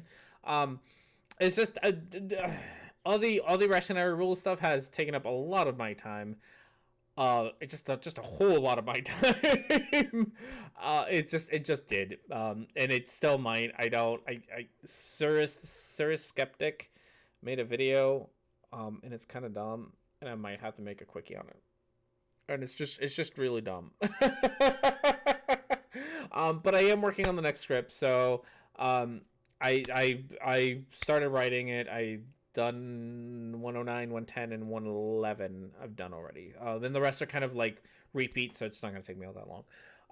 And it kind of just gets kind of very repetitive at this point. But I'm not done. I'm gonna finish it. I did promise I would.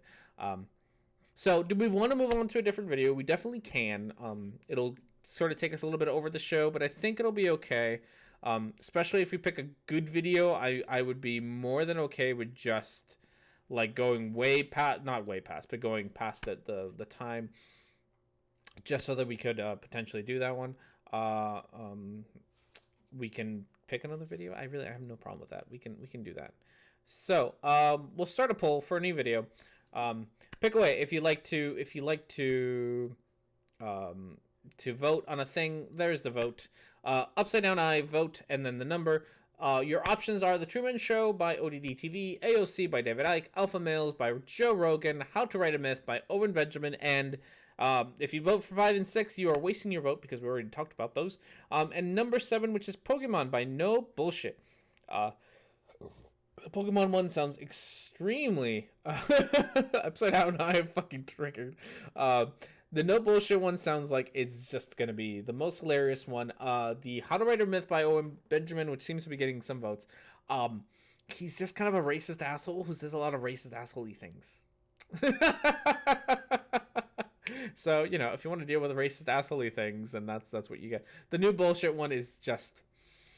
If you don't know who No Bullshit is, he's kind of a weirdo. I want to be the very best, like no one ever was. That makes sense. I also owe us boobs because we did we did do a thing. I don't know where my phone went. Oh, it's over here. So let's get ourselves. We finished 2 videos. God, we are on a roll today. We finished 2 videos, so we can move on. Get ourselves some booze because we did finish 2 videos. And then we can pick our next one. Pick a number between 1 and 36. Here's a random number, 24. 24. So we get number 24 this time around. And we'll get that real quick. While you are all doing your voting stuff. Number 24. Where are you? Super chats. Super chats. If you'd like to pay for some boobs because we don't always get through videos, super chats do give you one of these, which is always fun times.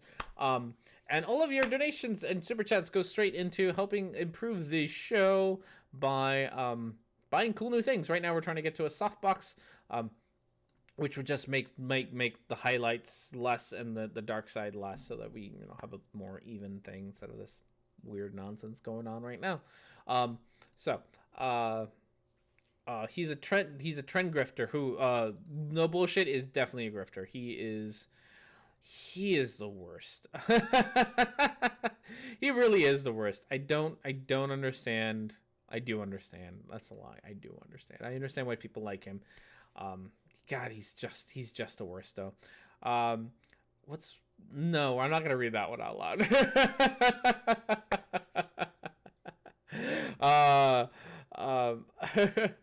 So we got about 2 minutes left. We got as long as you don't vote for 5 and 6, the one person for voted for 6. We already did that video, so you wasted your vote. But otherwise, we got number Determined Show, AOC, Alpha Males, How to Write a Myth, and Pokemons. The Pokemons is definitely winning by quite a bit. So I think that's definitely going to be the one that we do from the looks of it. So we're doing pretty well with that. Have you ever watched any of his Equals 3 ripoffs? No, I have not. I don't watch no bullshit. I've even back in my anti-SJW days, I was not the big no bullshit guy. He's always been just not. He's always just not been my thing. Mostly he's really boring. Not gonna lie, no bullshit is just the boringest person in the world. And then on top of that, even when I was doing the anti-SJW thing, he was way too fucking racist for me. Obviously because I'm brown, so it was you are definitely pushing the being racist thing to its limit, and he really is.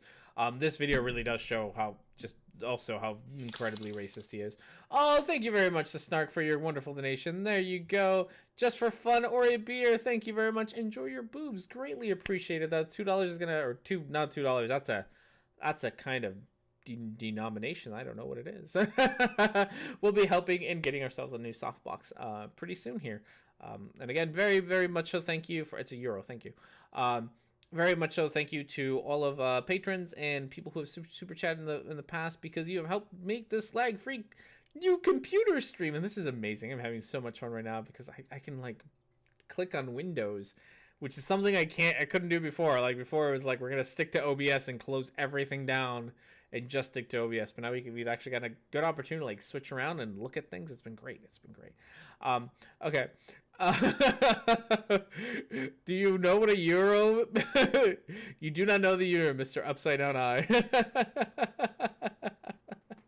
I don't know what a euro is. Okay, so it looks like Pokemon is very handedly, easily the winner. So number 7 wins with 60% of the votes. So with that said, we're gonna close this up. Let's grab ourselves a Pokemon video. Okay, Pokemon Sword and Shield controversy by No Bullshit, who of course is full of bullshit because that's his thing.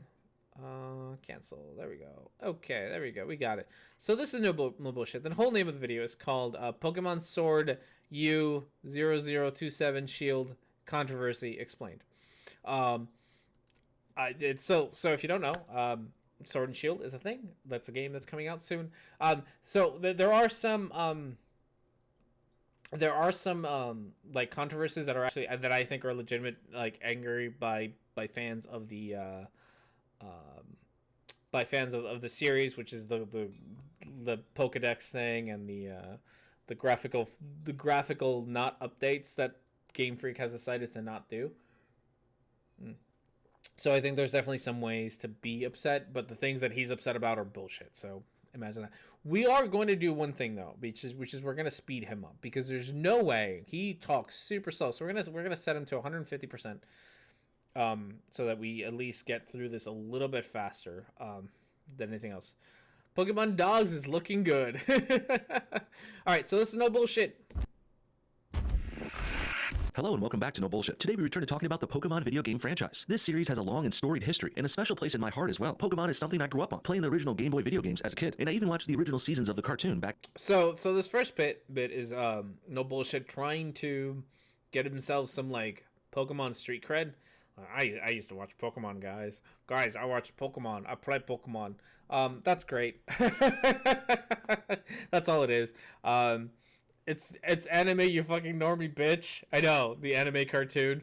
So there's a lot of little hints that makes me think that he didn't actually and doesn't actually care, which is fine. You don't have to care about Pokemon, right? I care about Pokemon, right? Like I have all the games. I care about Pokemon. You don't have to care about Pokemon. It's fine. Don't care about Pokemon. But he's trying real hard to like get like, I have Pokemon street cred, guys. Listen to my bullshit opinion about it. In the mid-90s. Also, I remember seeing the I bet he can't name all the Pokemon on screen. I can name all the Pokemon on screen and the kind of Pokeballs that are there. So I'm gonna go. Let's name them. Let's see. I want to do this mostly because I want to show off my Pokemon street cred. You got a little Charmander. Oh, I lowered the volume. Didn't mean to do that. You got a little Charmander, and you got a Charizard. You got a Blastoise. You got a Pikachu. Everyone knows who Pikachu is. You got a Snorlax. You got a Pichu. You got a Jirachi. You got a Kyogre, and you got a Bulbasaur. See, I can do this shit. There's a Plant Dragon Star Muppet. first Pokemon film called Pokemon the First Movie, Mewtwo Strikes Back. And I saw that when it came out back in 1998. Then there was also the Pokemon card game, which of course was legendary in its own right. I remember collecting 2 or 3 foiled Charizard cards myself, thinking they were 2 or 3 foiled Charizards. more valuable. You missed one. Who am I missing? I did not. Who's missing in there? I got them all. What are you talking about? The movie made me cry. The movie's hilarious. It didn't make me cry. It was weird. I do like the English dub because they make that really weird ass Minnesota joke about Viking. Is it Vikings in Minnesota? I think it's the Vikings in Minnesota, and like they make a weird ass I said Blastoise. It's Charizard and Blastoise. Maybe I didn't. I said Blastoise. You're wrong. I got this shit. The really weird, like random Minnesota joke with like Meowth makes when they're rowing the boat, like when Jesse and James are rowing the boat, and they make like a random like Minnesota Vikings joke. That one's great. Also, like the Pokemon don't know that, like Jesse and James don't know what Pokemon are what Pokemon in that movie, and it's fantastic. It's great. It's all good stuff. It's a great movie. And gold to me at the time. I like that bit with the dude with the gun. That episode, did that episode get aired in the States? I didn't think it did. I didn't think there's an episode that I've never seen. I just know of it, where somebody like actually genuinely points like a pistol at Ash. I don't think it was ever aired in the States because it was just a little too raunchy. That one and the one where James gets tits. He gets himself a nice rack to like be in a beauty contest because like that's what James does is he dresses up, and he's in a bikini. He got himself a nice pair. It's hilarious. Oh, so many great episodes. So yeah, needless to say, I've been a bit of a Pokemon nerd over the years. Admittedly, though, I lost track of the original game series around 2013, but I did play just about every entry up until then. And since then, I've certainly kept track of Pokemon too. Pokemon Go, for example, was a mobile version of the game that came out in 2016, of which I also played many hours of that summer. I want to replay that bit because it's the best bit of him sounding like a robot. Like, it's amazing.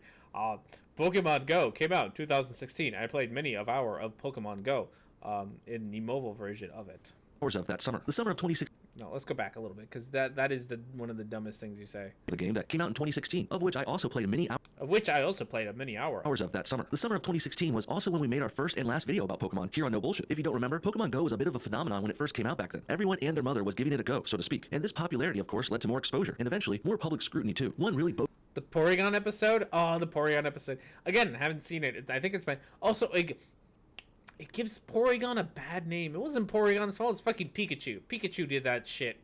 The story that we covered from the Young Turks about this really took the cake on Pokemon Go, though. Back then, Cenk Uygur of the Young Turks actually had the balls to say that Pokemon Go was putting black people in danger. Ridiculous, I know, and it's really just based on the Young Turks and their social justice warrior prejudice and reverse racism. I put a link to that original video Reverse racism below if you want the full story and my full rebuttal. You can click on that to catch up, but for now, let's go ahead and move on to the latest controversies around Pokemon happening right now. Because much like how the Young Turks chimed in on this before, so too are some other SJWs deciding it's time for them to pass judgment on another upcoming Pokemon fad. Since Okay, so... God, you're such a racist asshole. So there's our setup. SJWs making commentary about things. Polygon, it's not it's Porygon. Learn to spell. Pokemon Go Universe is Spherical Earth. It's true.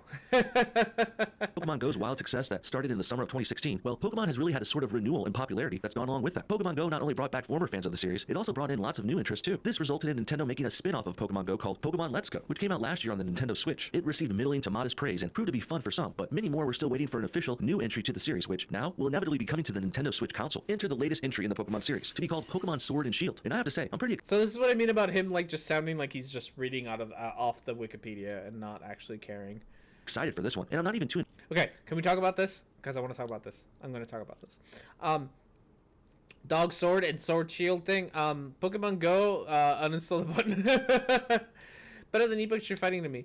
I played the demo on the Switch. I have a Switch, and I played the demo of Pokemon Go. Pokemon Let's Go. It seemed neat. It did seem a little neat. I'm not sure. It's spelled Porygon, but it's pronounced Polygon because Japanese. Oh, yeah, whatever. Well, we're American here. All of us. Oh, so yeah. So I played a little bit of it. It was okay. I didn't like the throwing mechanic for catching Pokemon. I didn't like. It was kind of like because you if you play it on the Switch, you had to play it with the two whatever Joy-Cons separated, and then you had to actually like physically throw it, and it was kind of dumb and annoying. I wasn't a fan of it, at least that mechanic. And like the thing really doesn't go through a whole lot of the demo doesn't go through a whole lot of sections, but that mechanic I didn't enjoy, and I'm not sure I entirely enjoyed if I kept playing it. But you know, I know that the game wasn't actually meant for me. It was meant for to try to get new people into the Pokemon like console.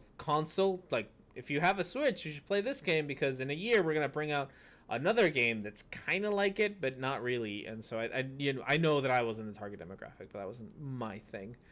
I didn't enjoy it too much. Invested in Pokemon anymore recently. Many more others are, though. And that's why this new release that's set to come out this November, well, there's a lot of eyes on this one, to say the least. And that, of course, brings a lot of pressure onto the project as well. And if the first bit of drama about this is any indicator, it may be a rocky road ahead for this new series called Pokemon Sword and Shield. You see, there was lots of new information coming out about this game last week at the E3 gaming conference, which we talked about in another way yesterday. And well, they had a whole section for Nintendo at that conference too, which led to lots of gameplay and announcements for the new Pokemon. Unfortunately, many fans were not too impressed with what they saw there, which led to the first controversy about this. This Destructoid article, for example, says they are excited for the game still, but the E3 for Pokemon Sword and Shield was a bit of a letdown. This is mostly because the demo was a small, one-way, unexciting gym experience. Many would have preferred to explore the open world, a new area that's to be called the Wild Area, where players can roam freely, explore, and find new Pokemon creatures to train and collect. And I myself can also see the concern. I too was expecting a sort of Zelda Breath of the Wild type open world thing here, after Nintendo killed it with that open world game and another legendary one called Mario Odyssey. Hopefully Pokemon can pull off something like that too, but for now, we just don't know if it will yet. Next, this E3 controversy grew for Pokemon as their new feature for the game, a so-called Dynamax ability. I'm gonna skip ahead. Why is the beach background? I don't know. I'm tired of you. Get to the part that I actually care about. Like, you just reading like of Pokemon setup does still make sense. Would be cool if they could find a way to add in more later, but I won't hold that against them too much either. Next, let's talk about this. Here we go. Okay, here's where we're at. It is very much so garbage. So all he's doing is just reading off like, hey, this happened at E3 this year, guys. That's it. That's where we're at. New human character for the game, which can be seen in this still from the demo. Her name is Nessa, and she's a new gym leader who wields water-type Pokemon. She's also the topic of the next controversy about this new game. This is the SJW-influenced, really stupid one I hinted at earlier. Apparently, Nessa has been very well received by fans so far, so much so that she's also been getting her own fan art drawn and made about her by some of her more hardcore fans. Not too. So again, so here's the yeah. No, I don't think he does any clue about gaming. So here's the actual bit that's important about him. So we have Nessa here, who, as you can tell, is not white. This is where things go wrong. Yes, she had a good design. I know people really liked the design. I know people really liked, and I've seen the fan art. I've seen the racist fan art, and I hope that asshole got kicked off of Twitter because he's a fucking racist asshole. Somebody, in case you don't know, redid this image, but did had like a monkey, a gorilla, one or the other, which is extremely racist. And he was just like, "No, guys, just a joke, guys, just a joke." Fuck that asshole. He's a racist asshole. Does this bullshit guy want to see Misty there or what? He does. You got it. Fucking Luke gets the reward for predicting what's gonna happen next. He does. Okay, so this is Nessa. I like the design. I think she's great. She's a water type gym leader. You can see sort of the water crest on her chest there and whatnot, and she's wearing some sort of, sport Jimmy water suit thing. Big of a surprise since anime weebs love their sexy drawings and all, but also, it's worth mentioning that a lot of this attention is coming because Nessa is dark-skinned, of course. She's likely black or brown or something, and that's going to come up more again later. First, though, let's look at an article from our least favorite pro-SJW gaming rag called Polygon. Their article's called All Hail Nessa, the new water-type gym leader from Pokemon Sword and Shield, with a subtitle saying, "We have decided to stand a queen." Jesus, settle down there, guy. You act... Oh no, guys, there's a clickbaity article title on the internet. Everyone lose their shit over a clickbaity article title. Is this no bullshit about a king shame me? like you've never seen a minority before, and quit trying so hard to treat them like they're princesses all the time. You're patronizing the minorities, dude, and girls... No. Don't. No bullshit. You're not. The article, that article is more important. Search Tifa. Square Enix explains why it changed Tifa's breast size. God. Don't like that either. Regardless, let's read on and see how cringy this shit gets. Look, I'm never so ready to end a 22-year-old relationship with a character that I grew up with, but Misty, it is time to step aside. Nessa is the new all-time master of water Pokemon. If you say so, buddy. To me, though, in my opinion, Misty is a Pokemon legend. She's in the original game and the anime and everything. So me seeing some hot minority in a swimsuit in 2019, is it going to make me just drop our girl Misty and forget about her? And let's be real here, guys. He's not gonna get rid of his waifu, guys. He's not gonna get rid of his waifu. That's his thing. He likes his waifu Misty and doesn't want to get rid of it for a black lady. That's legitimately, like, I'm fairly sure the rest of this video is someone telling how old Misty is. What is she, like 12, 13, something like that, right? She's super young. Misty is underage. Yeah, no, like okay, again, all the problems with this is one, he already assumes that this relationship that the author is talking about is sexual, right? Because what did he say? Like a sexy hot minority. There we go. Nessa is the new all-time master of water Pokemon. If you say so, buddy. To me, though, in my opinion, Misty is a Pokemon legend. She's in the original game and the anime and everything. So me seeing some hot minority in a swimsuit in 2019, is it going to make me just drop our girl Misty and forget about her? And let's... Hot minority in a swim... Somebody... I have internet. I don't know why. I'm in the habit of asking you all to do things for me. Okay, let's look up Nessa real quick. And let's more importantly look up how old Nessa is. Let's see. So, Pokemon... No Pokemon... God damn it. Pokemon Sword and Shield, Nessa. Okay. How old is Nessa? I'm really kind of... Oh, here's a Bulbapedia article. I'm sure it'll tell us. Okay. Gender, hair color, hometown, unknown. Is there an age in here somewhere? I can't imagine that it's too old because they don't tend to be too old. Doesn't tell us yet. That's a shame. $5 says she's underage, though. $5 says she's underage. But, hot minority. So already, like, we have a slight problem where No Bullshit thinks that the only real way to appreciate a character, she's like 20, is she? So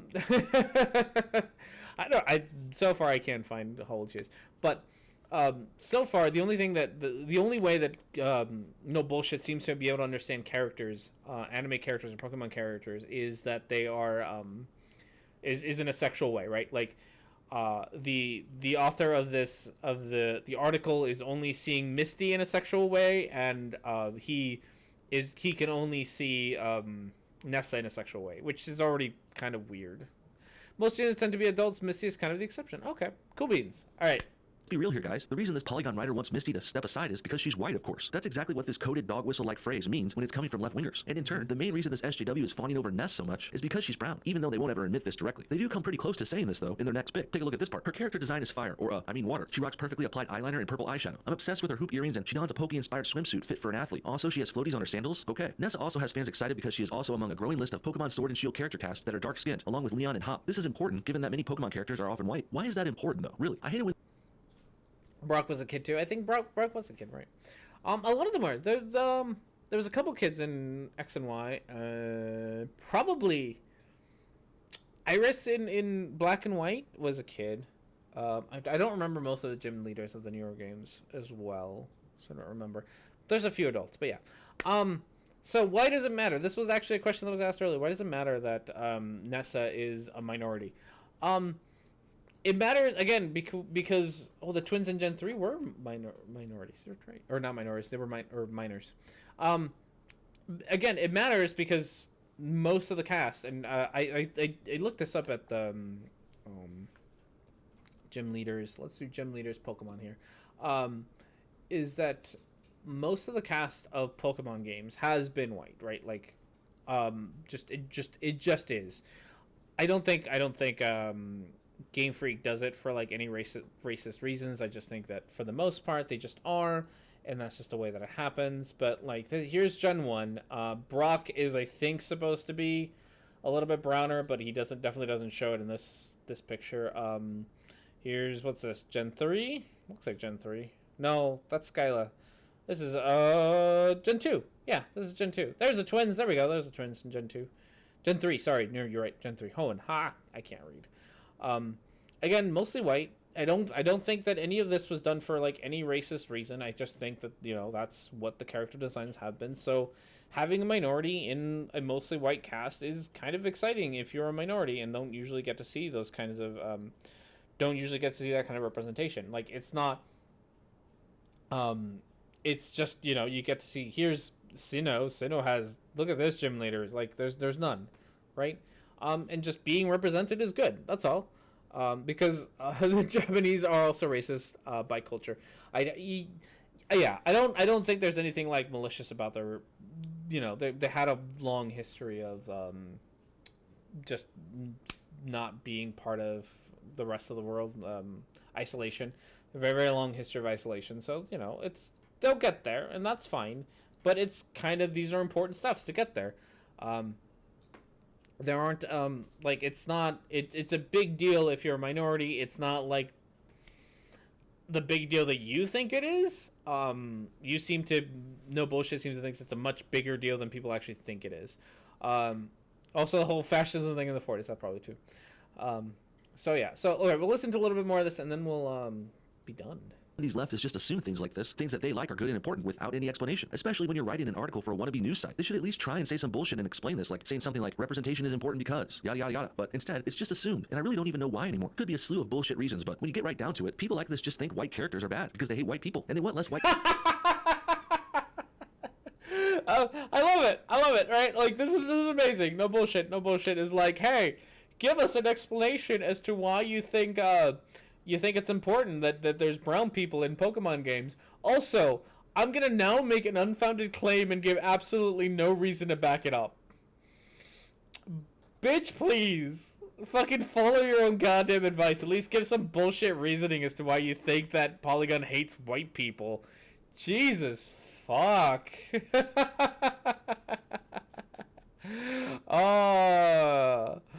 characters and more browns, of course. I mean, that's not even really an exaggeration or assertion anymore. That's literally what these SJWs say they want now. And somehow, they don't see this as offensive or racist at all. Even though, if I said the opposite, they would certainly call me a racist or a fascist or Nazi. For example, if I cheered on a character just for being white and then said it's important to have more white characters in this game, well, this Polygon writer would certainly call me a racist for that. But somehow, it is messed up.